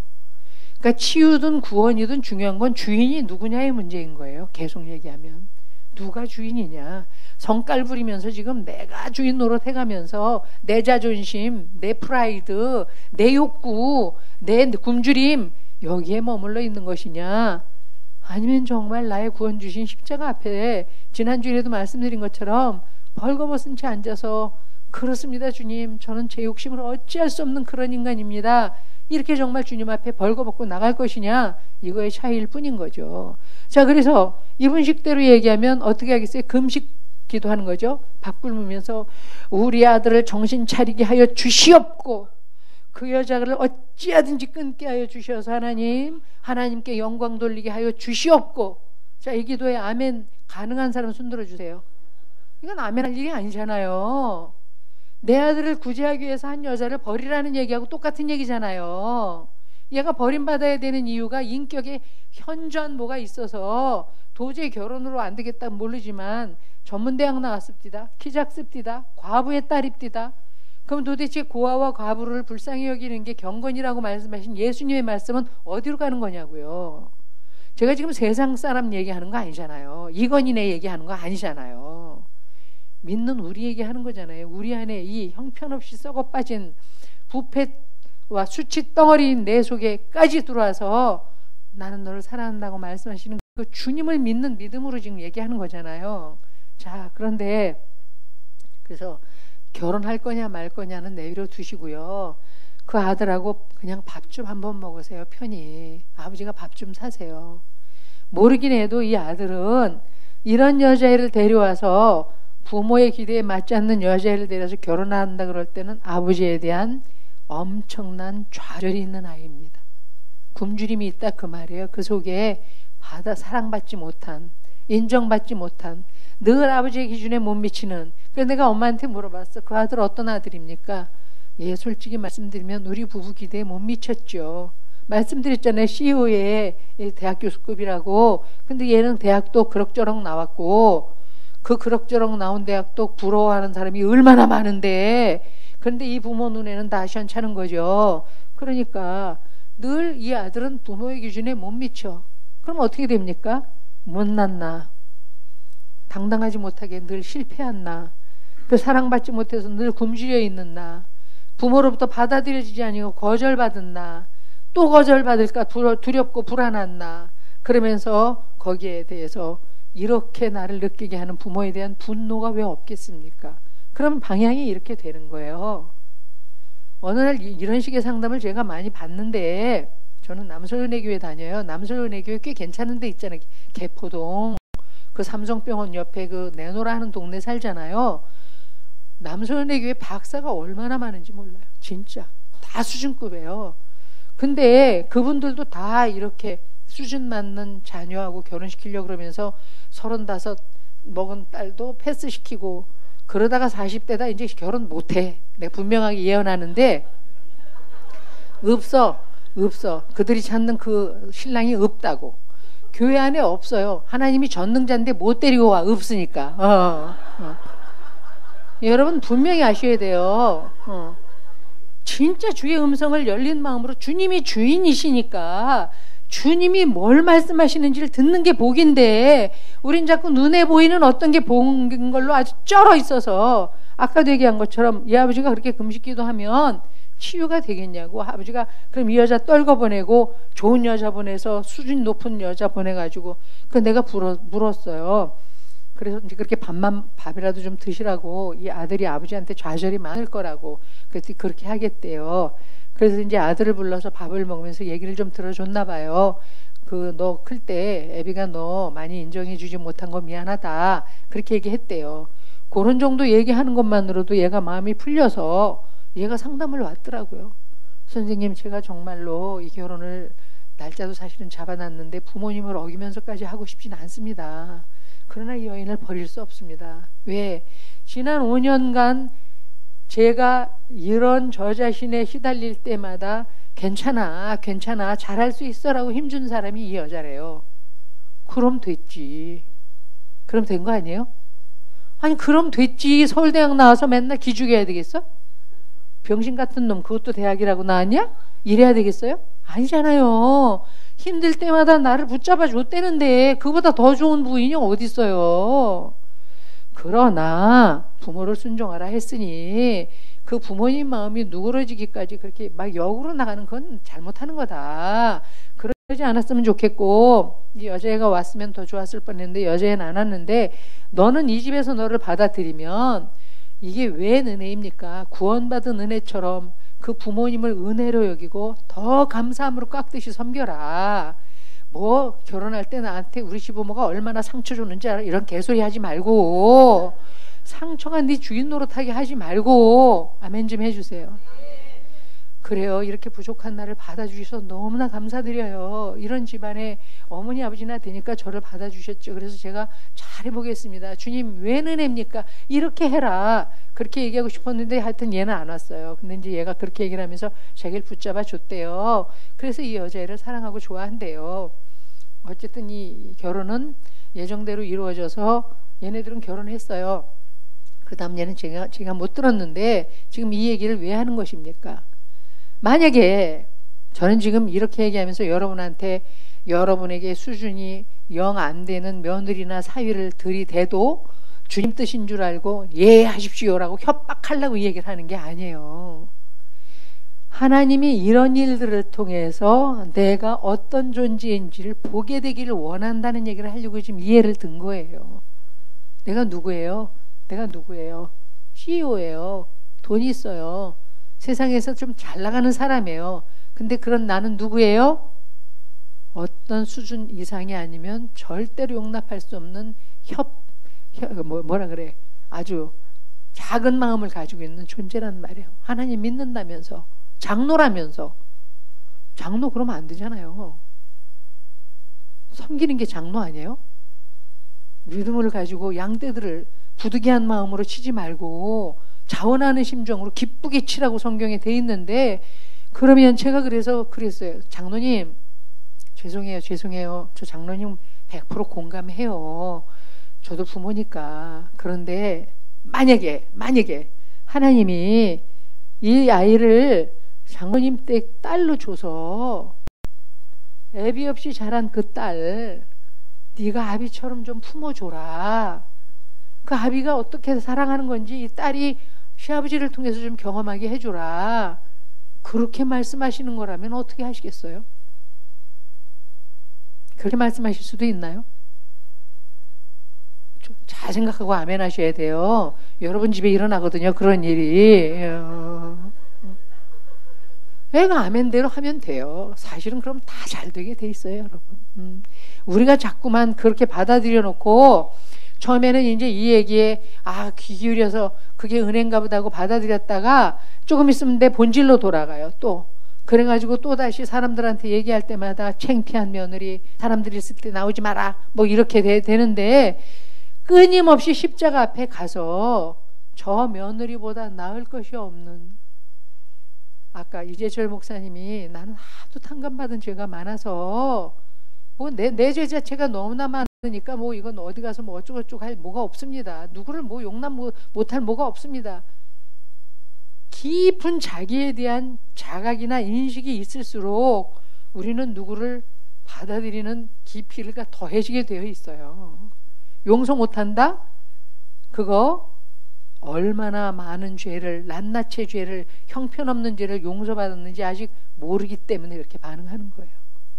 말로는 용서받았다고 얘기하는데 얼마나 완고하고 고집세고 별 볼 일 없고 형편없는 나를 용서하셨는지 아직 모른다 그 말입니다.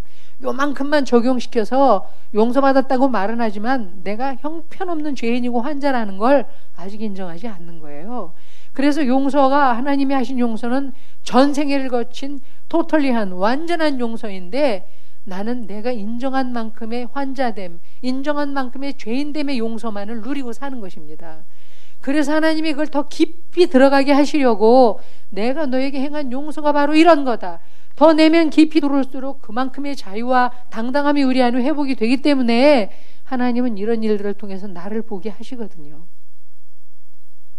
자, 이분이 괴로웠겠죠. 전 정말 비난할 마음이 요만큼도 없어요. 부모 마음을 아니까. 근데 자, 이 두 분이 금식 기도를 할 때 아들의 마음을 바꿔주옵시고 그 여자가 지 수준에 맞는 남자를 찾아서 우리 집이 아닌 걸 깨달아 알게 하옵시고 이런 기도가 아니고, 하나님, 제가 이 수준입니다. 제가 이 수준입니다. 이게 제 신앙 수준입니다. 하나님이 저를 용납하셨다고 그걸 믿고 이 은혜 안에 들어왔는데 제가 용납하는 범위가 이 정도입니다. 주님, 나를 조금 더 어떻게 할 수 없습니다. 주님께서 나를 박살을 내주셔서 내 마음 안을 부숴주셔서 이 나를, 어떤 나를 용납하셨는지를 깨달아 알게 해 주옵시고 그 용납하신 은혜가 나로부터 흘러나갈 수 있도록 주님 저를 좀 다루어 주세요. 얼마나 기뻐하셨을까요, 하나님이? 아멘이죠. 여러분, 그런 이야기가 나오는 성경이 어디죠? 룻기예요. 룻기. 그래서 치유와 관계에서 다시 한번 이야기하지만 어떤 때 우리 안에 구원이 깊어집니까? 이미 우리 구원 받았어요. 목사님, 제가 끝내야 될 때 사인 좀 해주세요. 제가 잘 안 보여서 끝내야 될 때 사인해 주세요. 뭐 5분 남았다 이렇게 사인해 주세요. 괜찮으니까. 자, 그 그러니까 구원과 치유의 원리가 뭐냐 하면요, 자기 자신의 그 실체를 가지고 주님 앞에 나가는 거라고 말씀드렸잖아요. 이런 사건과 일어나는 일들을 통해서 하나님은 지금 그 일을 통해서 내가 무엇을 나 자신에 대해서 보고 알게 되기를 원하시는가, 그걸 가지고 주님 앞에 나가는 거거든요. 그러면 우리가 이미 구원받았지만 또 구원이 성화로 계속 돼야 되는 거잖아요. 이미 구원받았지만 또 구원이 깊어져야죠, 성화로. 그런 것처럼 치유가 구원받는 순간 시작이 됐는데 치유가 더 깊어져야죠. 끊임없이 십자가 앞에 머무를 때는 치유는 계속 됩니다. 그러면서 우리 속에서 엄청난 경건의 파워가 나오게 되어 있어요, 여러분. 많이 배웠든 적게 배웠든 가진 것과 상관없이 내가 십자가에 머물러서 주님과 연합되어 있을 때 내 안에서 사시는 분이 예수 그리스도 주님 자신이기 때문에 그분을 통해서 영향력이 발휘되게 되어 있어요. 그런데 십자가로부터 분리되면, 그래서 한번 생각해 보세요. 뭐가 십자가와 연합하는 건가? 십자가는 벌거벗는 거잖아요. 자기를 가리웠던 것들을 내려놓고, 기득권을 내려놓고, 나의 형편없음, 죽을 수밖에 없음, 심판받을 수밖에 없음, 벌거벗김을 당하고 내가 수치를 당할 수밖에 없는 내 존재를 그대로 가져가서 결국 예수의 죽으심과 내가 엎어져서 같이 죽을 수밖에 없다, 이거 고백하는 게 십자가잖아요. 거기에 머물러 있을 때에만 구원과 치유가 계속된다. 자, 그래서 이분도 그렇게 해야 되는 거예요. 내가 꽤 많은 사회적인 걸 이루었지만 이번에 아들과 그 며느리 될 여자아이를 통해서 일어난 사건을 보고 나를 보니 내 안에 너무나 많은 굶주림이 있습니다. 채워도 채워지지 않는, 그래서 더 괜찮은 며느리여야 되는, 더 훌륭한 집에서 사위를 얻어와야 되는, 더 많은 것들을 이루어야 되는, 그것으로 굶주림이 채워져야 비로소 웬만큼 치장할 것이 갖추어지면 그것의 근거에서 나 이런 사람이요 라고 얘기하는, 자, 그 사람을 통해서 예수님이 빛날 일이 있어요, 없어요? 없습니다. 우리는 뭘 보태주면 그게 은혜라고만 자꾸 얘기하는 변질된 복음에 쩔어 있어서 문제를 해결해 주시고 뭘 더해 주십시오라고만 자꾸 가는데, 아까 말씀드렸어요. 처음에 구원받았을 때는 그런 식으로 하나님이 우리 속에서 역사하시지만 시간이 지나면서 점점 우리의 삶이 엉겨붙게 되어 있어요. 나는 네가 네 본질을 보기를 원한다. 너무나 수치스러워서 가죽옷을 지어 입혀서 우리의 수치를 일단 가리워 주셨지만 에덴 밖으로 쫓아내셔서 그때부터 원하는 건 우리의 내면이거든요. 중심에 네가 뭐가 들어있느냐. 나는 네가 중심으로부터 나를 기뻐하고 중심으로 찬양하고 중심으로 당당하고 중심으로 내적으로 자유로운 그런 사람으로 살아가기를 원한다. 그게 우리를 향한 복음의 말씀이거든요. 그러니까 자꾸만 우리가 가리우고 있고 덮고 있는 것을 스스로 벗을 수 없으니까 이렇게 관계 속에 붙이는 거예요. 저도 끊임없이 여기에 우리를 붙여졌어요. 얘기해서 그래서 인정 욕구를 또 주님 앞에 인정하고 그것이 주인 노릇하고 있는 걸 고백하고 회개하고 또 버림받은 그 두려움이 내 안에 이렇게 많구나. 두려움 때문에 이렇게 비굴하게 용서를 빌지 않아도 될 때 가서 잘못했다고 빌면서 자존심 상하게 꿇는구나. 그래서 그 다음부터는 이제 빌지 않는 거죠. 잘못하지 않은 일에 대해서는 당신도 잘못했으면 당신이 잘못했다고 얘기해야지. 그때까지 기다리는 거예요. 얼마나 불안한지 아세요? 차라리 빌고 말지. 빨리 편안하게. 빨리 편안해지는 게 복음이 아니었단 말이에요. 당당해지는 것. 아닌 건 아니라고 얘기해서 견딜 힘이 있어야 전쟁의 날에 전쟁을 선포하지. 좋은 게 좋은 거다 식으로만 살면 어떻게 전쟁의 날에 전쟁을 선포하고 뭐 주님의 승리입니다. 하나님의 영광입니다를 어떻게 얘기하냔 말이죠. 그러니까 견디는 거예요. 잘못했다고 네가 빌러 나올 때까지 절대 나도 말하지 않기. 침묵. 불편해요. 힘들어요. 아주 죽겠어요. 말씀드린 대로 차라리 말하고 말지. 그러나 아니면 아니니까. 아닌 것을 향해서 견딜 때 이 속에서 우라통이 터지면서 그 선한 말도 바라지 아니할 때 죽을 것 같다는 죽음이에요. 그게 다 자아 죽음이에요. 그렇게 나를 죽음으로 넘기우면 그래서 내가 그것 때문에 내 말해도 괜찮고 안 해도 괜찮고 하는 내적 자유가 와서 자유로워질 때 상대방이 말을 붙이더라 그 말입니다. 여보 미안해 잘못했어 뭐 이런 식으로. 그럼 그도 당당하게 사과하고 나도 당당하게 그 사과를 받아들이니까 비굴해져서 좋은 게 좋은 거다라는 식으로 처리하지 않아도 되는. 그래서 이제 좀 더 그리스도인으로 당당하게 어떤 상황을 해결할 수 있는 상황으로 가게 되는 거죠. 지금 제 말 이해하시는 거죠? 네, 돌아가겠습니다. 자, 이 케이스를 통해서 결국은 관계 속에서 하나님은 우리를 벌거벗기기를 원하시고 그래서 우리 자신의 속이 어떤 것인지를 드러내기를 원하신다. 자, 요거 이제 설명하고 오늘 강의 정리를 할게요. 왜 마음이 상했을까요? 아까 깨졌다 그랬잖아요. 이러다 보니까 이제 이게 우리의 혼이에요. 혼. 여기가 우리 혼. 영과 혼으로 되어 있잖아요. 인간이. 혼의 영역이 지정의예요. 의지, 감정, 행동. 이게 다 이거에 영향을 받아요. 우리의 의지와 감정과 우리의 행동이 다 열등감, 죄책감 이런 수치심의 영향을 받아요. 그런데 하나님이 우리 안에 영을 불어넣어서 우리가 생명이 됐는데 하나님의 말씀을 어기는 날에는 그 영이 죽으리라 그랬잖아요. 그 죽으리라고 했던 영의 상태가 바로 이거라는 거죠. 여기서 설명하는 것처럼. 자, 다시요. 잘 들으셔야 돼요. 인간이 하나님을 떠났을 때 수치스러워서 가리우고 싶어졌습니다. 열등감이에요.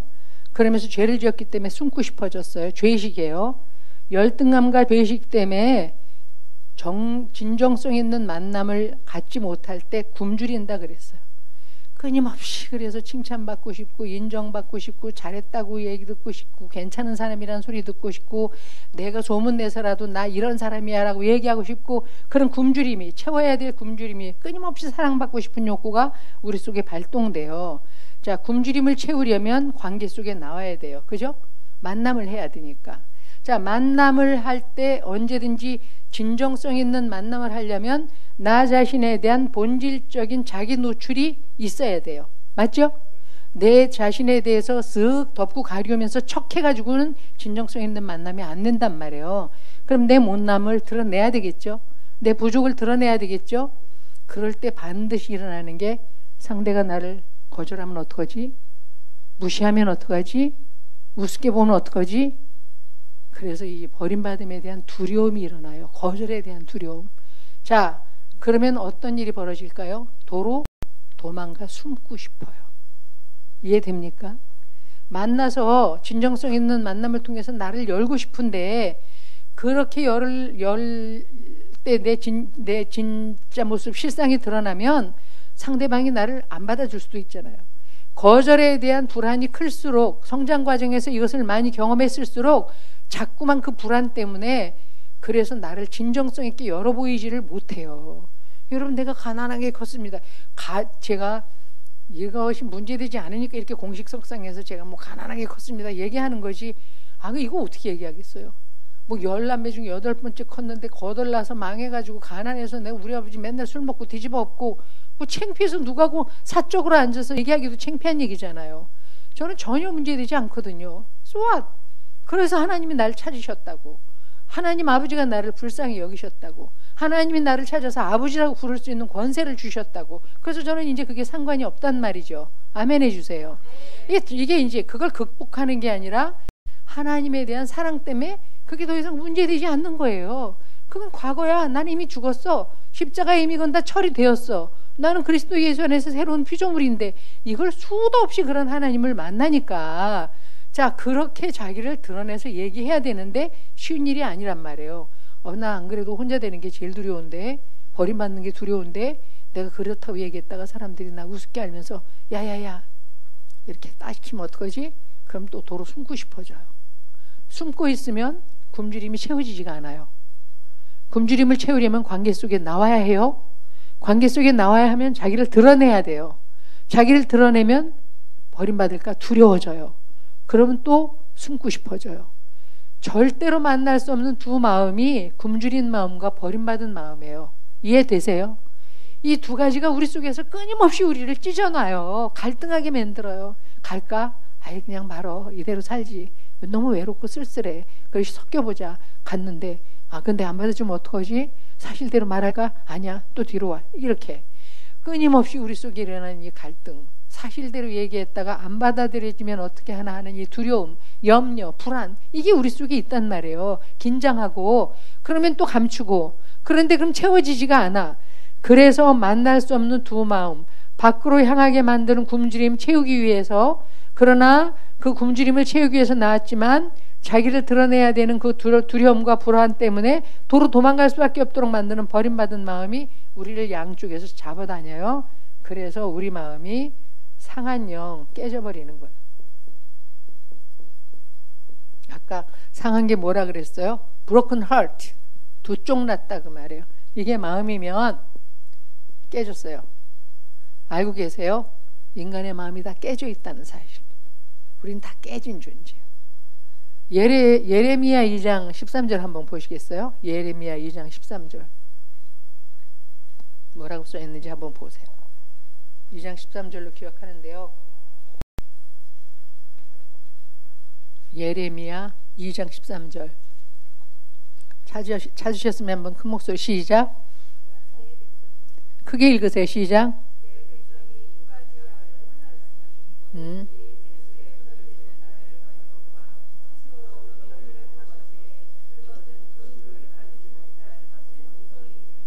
예, 내 백성이 두 가지 악을 행했다고 지금 예레미야를 통해서 하나님이 말씀하세요. 첫 번째 악이 뭐냐면 생수의 근원 되시는 여호와를 버린 것과, 여러분 하나님이 생수의 근원이래요. 우리가 70%가 물로 되어 있잖아요. 그러니까 우리가 물을 못 마시면 죽죠. 생수의 근원 되시는 여호와를 떠났으니까 우리 삐비 말라 죽을 수밖에 없게 돼 있죠. 그게 첫 번째 악이에요. 생수의 근원 되신 여호와를 버린 것과. 근데 두 번째 악이 뭐예요? 스스로 웅덩이를 팠어요.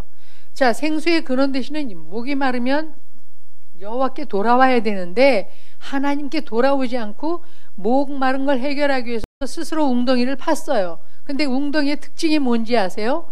저축치 못할 터진 웅덩이니라. 이게 인간의 마음이에요.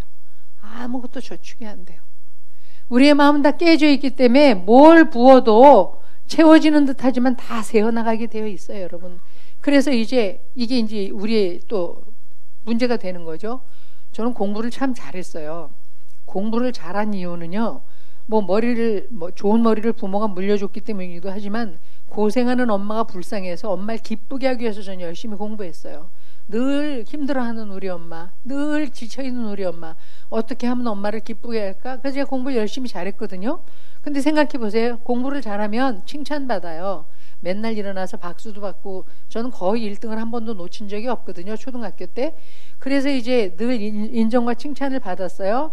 자, 공부를 잘하면 인정과 칭찬을 받아요. 그럼 어떻게 마음이 채워지죠? 채워지잖아요. 그죠? 그런데 그게 채워진 채 계속 저축돼 있나요? 아니에요. 다 새어나와요. 이번 시험에 칭찬 받았지만 다음번 시험에 칭찬 받으려면 또 공부를 잘해야 돼요. 맞나요? 이게 바로 터진 웅덩이 같은 인간의 마음이란 말이에요. 사업 대박 나서 돈 잘 벌어서 굉장히 뿌듯해. 야, 이번에 아주 정말 굉장했다 나. 근데요, 그게요, 만족감으로 머물러 있어야 되는데 다 새어나가게 돼 있어요. 어쩔 수 없습니다. 이게 생수의 근원 대신 여와를 버리면 우리는 다 깨진 웅덩이와 같거든요. 저축이 안 돼요. 세이빙이 안 돼. 우물을 파서 물을 마시고 그게 뭐 저축돼 있어야 그 다음에 또 먹을 텐데 다 새어나가고 안 되는. 그게 터져버렸기 때문에 여기 모이지가 않아요. 그러니까 또 칭찬을 받으려면 또 공부를 열심히 해야 돼요. 그죠? 그럼 이제 어떻게 해야 돼요? 맨날 공부를 잘하는 것으로 인한 칭찬으로 내 마음을 채우기 위해서 나는 끊임없이 공부에 집착해야 돼. 맞습니까? 그러면 이제 누가 주인입니까? 내가 주인입니까? 공부가 주인입니까? 공부가 주인이에요. 그게 포로되는 거예요. 내 깨진 마음을 채워지리라고 여겨지는 것에 집착하고 사는 것, 그게 포로, 중독됐다, 그런 얘기예요. 인간은 다 그래서 포로돼 있어요. 다 우린 중독자입니다. 그것이 나를 만족시키리라고 여기는 것에 처음에는 만족을 얻다가 그것에 집착해서 그 만족을 유지하기 위해서 끊임없이 거기에 매달려 살아야 돼요. 자, 그러니까 낮 동안에는 괜찮아. 이 도시라는 게 저녁만 되면 클클해지기 시작해. 어두우면 쓸쓸해지기 시작하고, 그러면서 뭔가 외롭고 굶주려 있고 혼자인 것 같고, 그래서 이제 술을 마셔요. 술 마시면 마음이 채워져요. 자, 근데 술 마셔서 채워진 마음이 저축이 됩니까? 그 다음날 일하고 그 저녁 됐을 때까지도 어제 마신 술, 기분 좋았다, 오늘은 집에 가도 되겠다, 이렇게 됩니까? 아니잖아요. 또 마셔야 돼요. 그러면 어떻게 돼요? 술로서 얻었던 만족을 내 안에 계속 축적하고 유지시키기 위해서는 끊임없이 술을 마셔야 돼요. 그러다 보면 주인이 바뀌어요. 그게 상한 마음, 깨어진 마음을 채워지리라고 여겨지는 것에 집착할 때 그것이 주인 노릇하는 것, 그것이 포로된 상태이고 그것을 우리가 포로된 영이다라고 이야기하는 것입니다. 그래서 심리적으로 뭐라고? 중독되었다. 우린 다 중독자입니다. 내 컨트롤 밖에 있는 것, 그거를 끊을 수 없는 것, 내 마음대로 그게 끊어지지 않는 것. 그래서 여러분 이것도 중독이에요. 끊임없이 자기에 집착해가지고 그 수치심에, 제가 그저께 드라마를 저는 거의 안 보는데 그저께 무슨 드라마 보니까 외도한 영화 드라마더라고요. 그 남편하고 뭐 어쩌고 저쩌고 좀 잘하는 것 같다가, 그래서 이제 남편이 이 여자가 마음이 풀렸나 보다 그랬더니 또 그 여자하고 자는 거하고 어땠어? 또 요렇게 또 돌아가더라고. 제가 보니까 그게 중독이야. 자기에 중독돼 있어. 끊임없이 자기라고 하는 자기 연민에 중독돼 있는, 여러분 자기 연민이 죄입니다. 이거는 심리적으로 치료할 일이 아니라 회개할 일이에요. 하나님이 내가 우상이 돼서 그저 내가 아프면 안 되고, 내가 만족해야 되고, 내가 편안해야 되고, 내가 기뻐해야 되고, 내가 좋아야 되고, 나 그게 자기를 하나님 삼는 거거든요. 회개해야 돼요. 죽을 만큼 회개해야 돼요. 주님 생명을 걷어 가시든지, 내가 여기서 못 놓여나겠으니 나를 걷어 가시든지, 이 마음을 하나님이 해결해 주시든지, 나는 나를 어떻게 할 수 없습니다. 이렇게 매달려 있지 않으면 거의 중독은 못 빠져나옵니다. 중독자들이 중독에서 빠져나오기 힘든 이유가 뭐예요? 중독인 걸 인정하지 않기 때문이에요. 다 부정해요. 오늘만 마시고 내일부터 끊는다, 다 이거잖아요. 알코올 중독자들의 그 캐치프레이즈가 오늘까지만 마시고 내일 끊는다. 내일 또 마시고 모레 끊는 거죠. 다 자기가 중독자인 걸 인정해야 되는데, 그래서 그 알코올 중독자들 모임에 가면 그 치유 단계에서 제일 먼저 하는 일이 뭡니까? 나는 알코올 중독자입니다 라고 인정하는 거예요. 단도박 모임에도 가면 제일 먼저 하는 게 뭐예요? 저는 도박 중독자입니다, 이걸 인정하는 거예요. 그걸 인정해야 해결이 돼요. 근데 부정한단 말이야. 나 맘만 먹으면 끊을 수 있어. 끊긴 뭘 끊어? 못 끊어요. 이게 의지로 통제할 수 있는, 의지로 통제할 수 있으면 중독이 아니에요. 근데 내 의지로 통제할 수 없으면 벌써 중독이고, 자, 포로되어 있으면 어떻게 돼요? 포로 수용소에서 혼자 탈출하는 건 웬만해서는 불가능해요. 외부로부터의 도움이 필요해요. 그 외부로부터의 도움이 누구라는 거예요? 예수님이라는 거예요. 주님이 내가 도와줄게. 내가 도와줄게. 내가 너희들을 거기서 끄집어내지 않으면 너희는 절대로 거기서 나올 수 없다. 자, 여기 우리 예수님 믿고 이미 예수님 우리 주인이에요. 그런데 미안하지만 예수님이 주인이심에도 불구하고 우리가 우리의 내면에 대해서 잘 몰랐기 때문에 어떤 사람은 열등감이라는 상한 마음이 주인 노릇하고, 어떤 사람은 버림받을까 그것이 주인 노릇하고, 어떤 사람은 분노가 주인 노릇해. 뻑하면 화를 내. 화 안 내도 될 일에 화를 내. 때려 부시고 던지고 쌍욕하고. 그것도 중독이에요. 자기 컨트롤 받게 어떻게 해야 돼? 저는 분노 중독자입니다. 인정해야 돼요. 병원에도 가야 되고 상담도 받아야 하고 여러 사람들 앞에서 공적으로 저는 분노 중독자입니다. 이렇게 인정할 정도로 자기에 대한 정직한 인정이 있어야 돼요. 그래야 거기서 빠져나온다니까요. 자, 깨진 마음을 채우리라고 여겨지는. 그래서 여러분 뭡니까? 돈도 그럴 수 있잖아요. 돈. 우리를 얼마나 충족해요? 하나님의 자리에 있는 게 돈이잖아요. 돈과 하나님을 겸하여 섬길 수 없다. 그래서 만몬신이라고 얘기하잖아요. 돈은요, 구원만 빼고 모든 걸 다 가능하게 해요. 그렇잖아요. 구원 빼고 다 가능하게 해요. 돈이 있으면 안전을 살 수 있어요. 돈이 있으면 쾌락을 살 수 있어요. 돈이 있으면 때로는 생명 연장도 살 수 있어요. 돈은 굉장히 많은 일을 하게 해줘요. 그래서 우리가 다 돈에 집착하는 거 아닙니까? 근데 이게 만족이 어느 상황에서 됐다 이 정도면 이렇지 않잖아요. 저축이 안 된 터진 웅덩이가 같다니까. 그래서 또 돈을 벌기 위해서 돈에 집착하면 이미 포로된 거예요. 포로된 거예요. 자, 그러니까 내가 지금 뭐에 중독자인지를 인정하셔야 돼요. 저는 늘어져 있는 거에 중독자예요. 맨날 이렇게 긴장된 얘기, 사람 심리를 들여다보는 일을 하니까 일단 집에 딱 가면 전 만사가 다 굳잖아요. 하나님도 저를 손 못 대세요. 하나님도 손 못 대. 굳잖아요. 다 굳잖아요. 얘기대로. 그러니까 TV 켜놓고 늘어져 앉아 있는 거예요. 들어오지도 않아요. 별로 재미도 없어요. 근데 그냥 앉아 있는 거예요. 아주 진이 다 빠져가지고 아무것도 못 하겠어요. 그러니까 제가 늘 뭘 하고 싶어 하나 보면 늘어져 있고 싶어요. 이것도 중독이에요. 그냥 늘어져서 아무것도 안 하는 거. 그냥 나 좀 내버려둬. 그 제가 제일 이 세상 살면서 제일로 하고 싶은 일이 뭔지 아세요? TV 끌어안고 뒹구는 거예요. 웃기잖아요. 그래도 저 정도 되면 뭐 해외여행 뭐 이렇게 나와야 되잖아요. 해외여행이 다 그렇잖아요. 그냥 TV 끌어안고 그냥 가만히 그냥 들여다보고 웃기면 웃기고 울면 울고 그냥 희기덕거리고 그냥 24시간도 좋으니 그냥 거기에 늘어져 있으면 좋겠다. 이게 제 소원이에요. 그 중독이란 말이에요. 내 컨트롤로 되지 않는, 아직 뭐 안 보기도 하고 안 하기도 하지만 그런 게 뭐가 있나 한번 생각해 보시라 그 말이에요. 그러니까 지금 아내한테 맨날 뻑하면 화내는 거, 아이들 보고 소리 지르는 거, 짜증내는 거, 탐식하는 거 다 중독이에요. 여러분 의지로 못 고칩니다.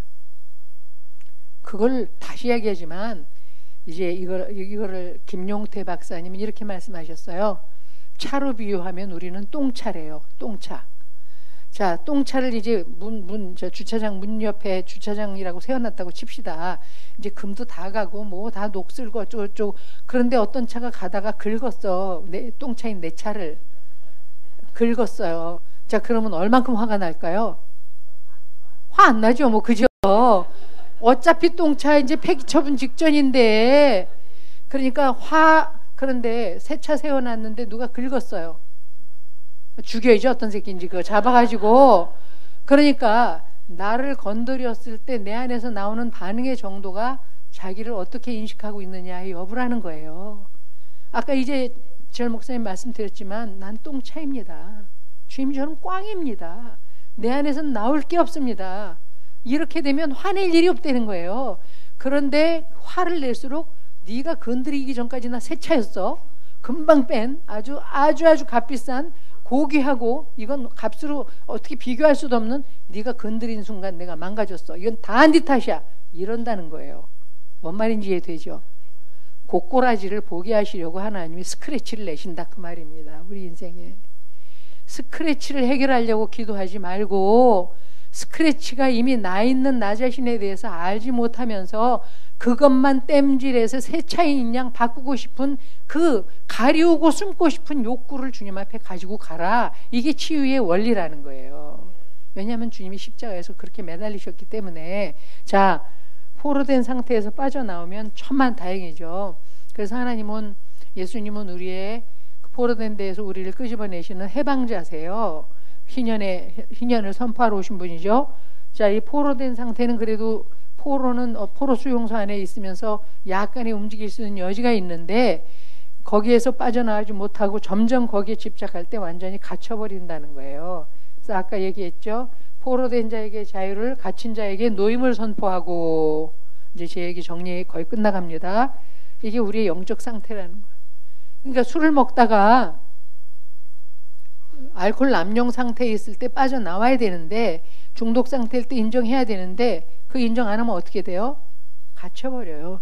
전 알코올 중독자들 치유하는 데서도 한 1년 일했거든요. 어느 날 어느 부인이 전화했어요. 벌써 여러 번 병원에 입원했다 퇴원했다 했는데 또 술을 마시기 시작했는데 자기는 도저히 남편을 감당할 수가 없대요. 그리고 이제 이 술 마시는 사람들이 술 먹기 시작하면 밥도 안 먹어요. 눈 뜨자마자 술 먹기 시작해서 거의 밥을 안 먹어요. 그리고 술만 먹거든요.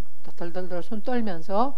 술을 먹으면 이제 뇌가 사골뼈 고우면 고음 삭듯이 그 뼈 구멍 뚫리듯이 그렇게 뇌에, 그래서 치매가 오고 정신 착란이 일어나요. 그래서 이제 알코올성 치매, 알코올성 정신병, 알코올성 마비 증상, 오만 개 다 일어나는데 어쨌든 또 그렇게 술을 먹기 시작했대요. 그래서 자기 시댁에 전화를 걸은 거예요. 이 사람 술 먹기 시작했습니다. 저는 감당할 수 없습니다. 더 이상 저는 이 사람을 어떻게 할 수 없어 포기하니까 시댁에서 알아서 하세요. 그리고 자기가 집을 나왔다는 거예요. 근데 그쯤 되면 이제 집안 식구들도 다 지쳐 있죠. 열흘 있다 부인이 들어갔더니 남편이 죽어 있는 거예요, 거기에. 어느 날 어느 교회 목사님이 저한테 전화하셨어요. 아무개가 이렇게 해서 술을 계속 먹고 어쩌고 했는데 이 사람한테 그 부인이 어떻게 하면 좋으냐고 물어서 어떻게 해야 좋을지 상담 어떻게 하래요. 입원시켜라. 입원해야죠. 혼자는 병원에 안 가요. 그래서 119를 불러서 묶어가지고 끌고 가요. 가족들이 그거를 보는 게 민망해가지고 그냥 시간이 지나면서 또 정신 차리면 안 마시겠지. 아니요, 의지로 해결되지 않는다니까. 우리가 참 뭘 모르는데 우리가 도 닦아서 천국 간다면 예수님 이 땅에 오실 일도 없고, 우리가 우리의 의지로 해결될 수 있다면 예수님 죽으실 일도 없어요. 아멘이죠. 오죽하면 죽으셨겠어요. 우리 힘으로 안 돼요. 우리가 하는 것보다 훨씬 무능하다니까. 꽝이에요. 완전 꽝이에요. 우리 다 똥차예요. 그래서 주님 외에는 우리를 새롭게 바꿀 수 있는 분이 없어요. 그러니까 묶어가지고 가서 병원에 입원시켜서 치료시키는 거거든요. 그래서 입원시켜야 돼요. 입원 안 한다 그러면 묶어가야죠. 제가 그랬어요.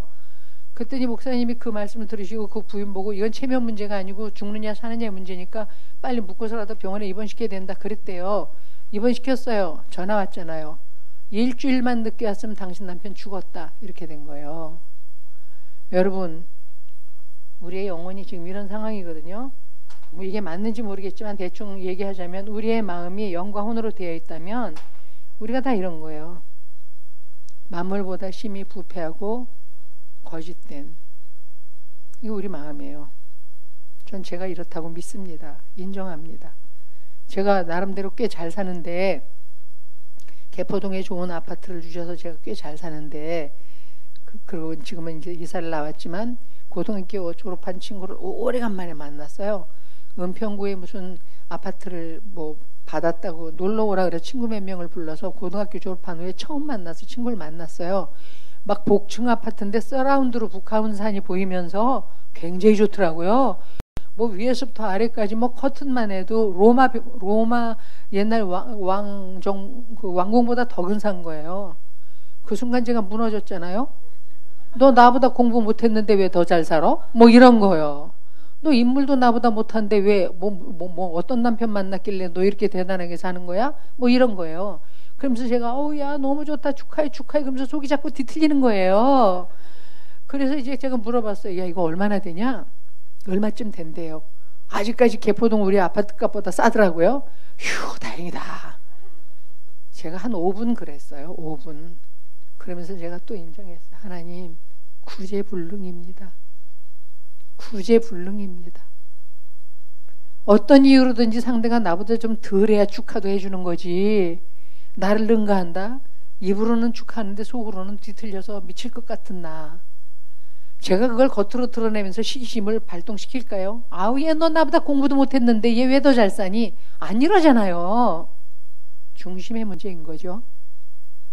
매 순간 들여다봐야 내 안에는 선이 없어요. 옆에 있는 사람한테 좀 얘기해 주세요. 당신 선 없어요. 그렇게. 네. 아침 메시지하고 완전히 우리 지금 뒤집혔죠? 우리 하나님의 걸작품 맞습니다. 그런데 죄진 이후에 걸작품이기 때문에 망가진 정도가 이루 말할 수가 없습니다. 손댈 수 없을 정도로 망가져 있습니다. 예수 그리스도 우리 안에 오시지 않으면 우린 구제할 수 없습니다. 예수 그리스도 십자가 앞에 앉아서 그렇다라고 인정하지 않으면 치유되지 않습니다. 구원이 감격으로 오지 않는 것은 자기의 죄인됨을 잘 모르기 때문이에요. 자, 내가 얼마나 형편없는 존재인지를 주님은 관계를 통해서 관계 속에서 나를 드러내시기로 작정하십니다. 딱 한 얘기만 더 끝낼게요. 알코올 중독인 남편, 집에 들어오기만 하면 입만 열면서 쌍욕하는, 그냥 아파트 문을 여는 순간 그냥 쌍욕이 아주 입에 배가지고, 그래서 너무 창피해가지고 아예 아무 대꾸도 안 하고, 그 부인 참 훌륭하고 괜찮은 부인이었어요. 그런데요, 맨날 그렇게 욕을 하고 11시 전에 들어오면 라면도 끓여주고 그렇게, 그런데 맨날 그 후에 들어와요. 그러면서 이제 그렇게 창피하게 해야 더 부인이 이제 동네 창피해서라도 말을 안 하니까 그렇게 심하게 무지막지하게 구는 거예요. 자, 상담을 왔어요. 근데 애들 앞에서 아버지가 그렇게 엄마에 대해서 함부로 욕하게 하는 걸 그대로 용납하는 것은 옳은 처사는 아닙니다. 제가 이렇게 얘기했어요. 이제 많이 상담을 하면서 그 부인이 들으니까 그게 맞겠다 생각이 들은 거예요.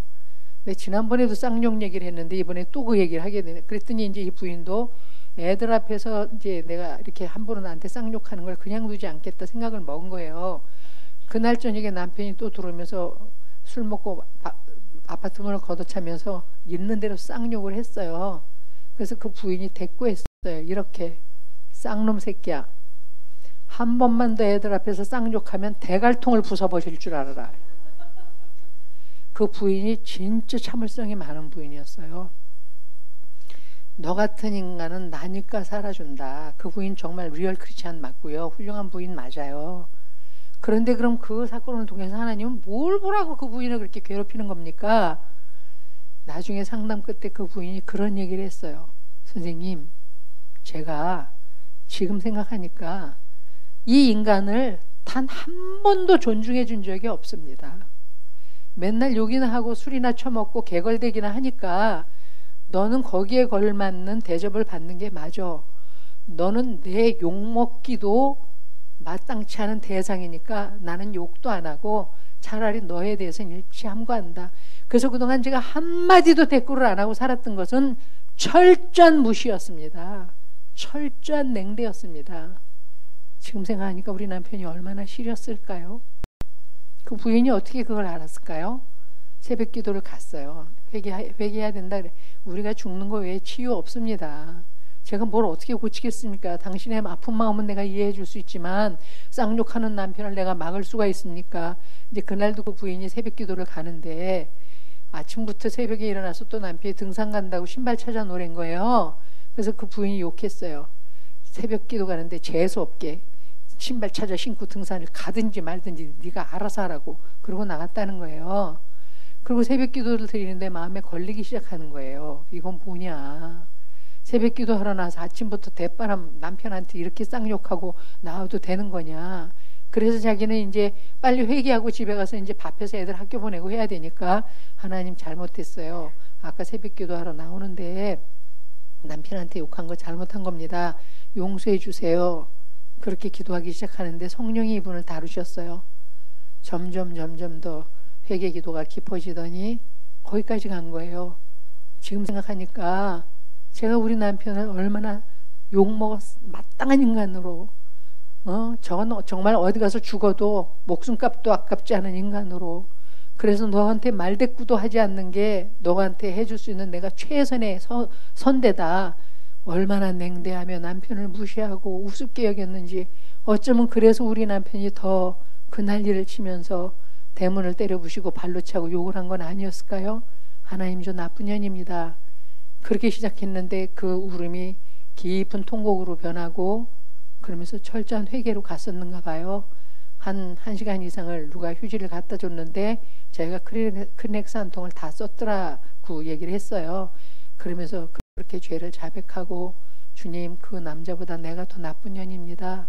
한 인간을 존중하는 일에 있어서 저는 철저하게 실패했고 나는 그렇게 개무시했고, 그래서 나는 겉으로 드러나기엔 나처럼 윤리적이고 도덕적이고 참을성 많고 괜찮은 여자가 없는데 하나님의 관점에서 나를 보면 나는 정말 그 대갈통을 부수겠다고 욕하는 그런 나쁜 년입니다. 주님, 저를 용서해 주세요. 이렇게 기도를 했는데요, 1시간쯤 지났을 때 주님이 말씀하시더래요.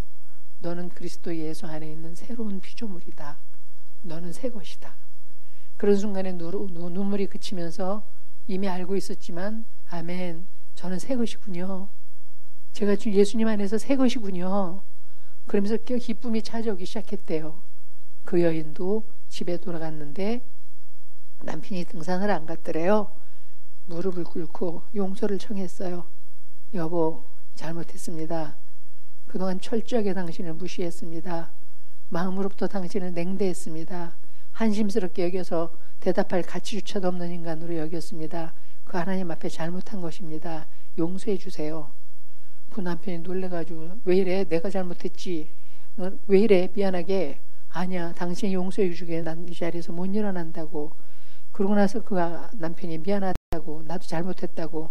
그리고 그 입에서 쌍욕이 사라졌어요. 실제 일입니다. 누가 회개해야 되는 거예요? 그 남편이 회개해야 되는 거잖아요. 그 아내가 그 남편을 통해서 자기를 봤어요. 자기의 내면을 들여다본 거죠. 하나님 앞에 본질을 가지고 갔어요. 하나님이 그럴 때 그를 만져주셨어요. 이것이 치유입니다. 이것이 구원입니다. 기도하겠습니다.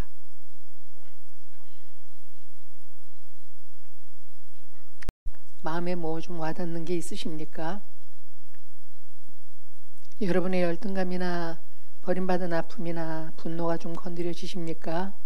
우리 각자 그거 가지고 기도하겠습니다. 주님 앞에 나가서, 주님 여기 계십니다. 나를 다 알고 계세요. 내가 뭘 갖고 폼잡는지 가리우는지 다 아십니다.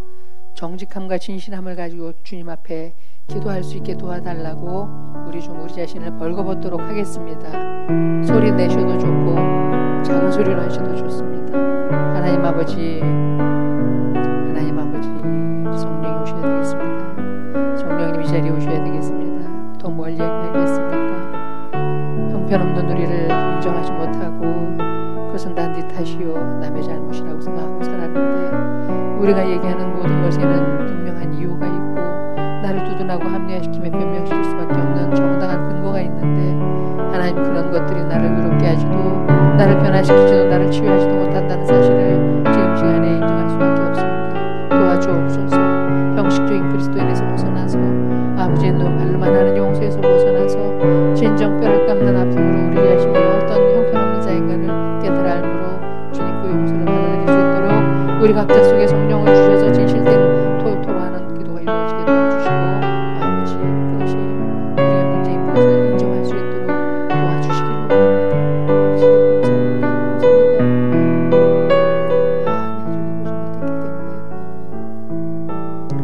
하나님 아버지, 내가 내 안을 잘 들여다보지 못했기 때문에 내가 열매 맺지 못하는 존재가 되지 못하고 있음을, 내가 열매 맺는 존재가 되고 있지 못함을 잘 몰랐습니다.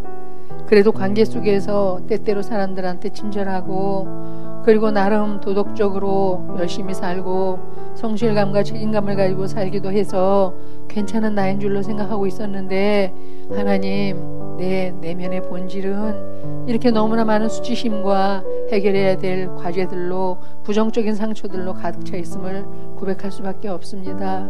내가 성장 과정에서 얼마나 많은 상처를 부모로부터 받았으며 하여서 내가 해결할 수 없는 내 자신에 대한 정체성을 가지고 어떻게든 해결해 보려고 몸부림치면서 애를 쓰는데, 그런데 주님, 그게 돈으로도 안 되고 학벌로도 안 되고 좋은 사람을 만나도 안 되는 것을 주님 앞에 고백합니다.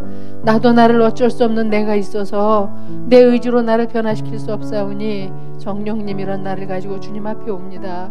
벌거벗은 채 주님 앞에 나를 들여다보고 내 수치를 있는 그대로 인정하기를 원하오니, 내가 고멜과 같이 연애하는 것들을 따라가면서 신랑을 버린 음부와 같은 여인이면 그렇다고 말씀해 주옵시고, 주님, 내가 돈에 취해서 만몬신을 우상으로 삼고 그걸로 나를 덮고 가리우며 그걸로 척하고 있으면 그것을 치웠을 때 내가 누구인지 보게 하여 주시기를 원합니다. 내가 화내는 남편이고 내가 늘 불평하며 못마땅해 하는 아내이면 왜 그러고 있는지 나 자신을 보게 하여 주옵소서. 내가 왜 내 자식을 내 안에 받아들이고 있지 못하는지, 내가 왜 내가 그들을 용납하지 못하는지, 그것이 내 문제임을 보고 알게 하여 주옵소서. 아버지, 그래서 내 내면을 깊이 파내게 도와주옵소서.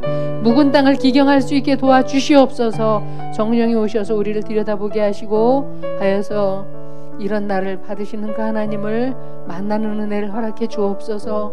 하나님은 다 괜찮다고 하시는데, 네가 어떤 자라도 나는 너를 수치스럽게 여기는 적이 없고, 나는 너를 창피해하는 적이 없고, 나는 너에게 화를 내는 적이 없고, 나는 상관없이 네가 있는 모습 그대로 오기만 하면, 비록 네가 당자와 같을지라도 상고 먼 곳까지 먼저 뛰어나가서 너를 맞아줄 건데, 사랑하는 아들아, 딸아, 걱정하지 말고 내게로 오라. 그리고 너 자신 속에 있는 수치를 내게로 넘겨라. 내가 내 아들을 너를 위해 수치당하게 하였으니 이제 그 아들로 옷 입고 아들로 가리우고 너는 예수 안에서 당당해지기를 원한다. 내가 내 아들 예수에게 말한 것처럼 너는 내 사랑하는 아들이요 내 기뻐하는 자로구나. 이 말이 네 안에 믿어지기까지 해결되지 못한 네 내면을 내게 가지고 와서 엎드러지기를 원한다. 부르심 앞에 순종하며 아버지 당신 앞에 나갈 수 있는 믿음의 용기가 우리 각자 속에 이루어지게 도와주옵소서. 이제 돌아가면 이렇게 고백하면서 수치스러운 나를 맞아주시고 용납하신 은혜 때문에 내 남편을 더 용납하게 하시고, 내 아내를 더 용납하게 하시고, 내 자녀를 더 용납하게 하시고, 그 내가 못마땅하게 여기는 며느리, 시어머니, 사위 다 불쌍히 여기며 용납하는 은혜가 우리 각자 속에 있게 도와주시옵소서. 우리의 강의를 계속 주님이 주장하시며 성령 가운데 이끌어 주시기를 부탁하고 감사합니다. 사랑해 주셔서, 불러주셔서, 말씀해 주셔서, 귀 기울여 듣게 해 주셔서 모든 것을 예수 그리스도 이름으로 기도합니다. 아멘.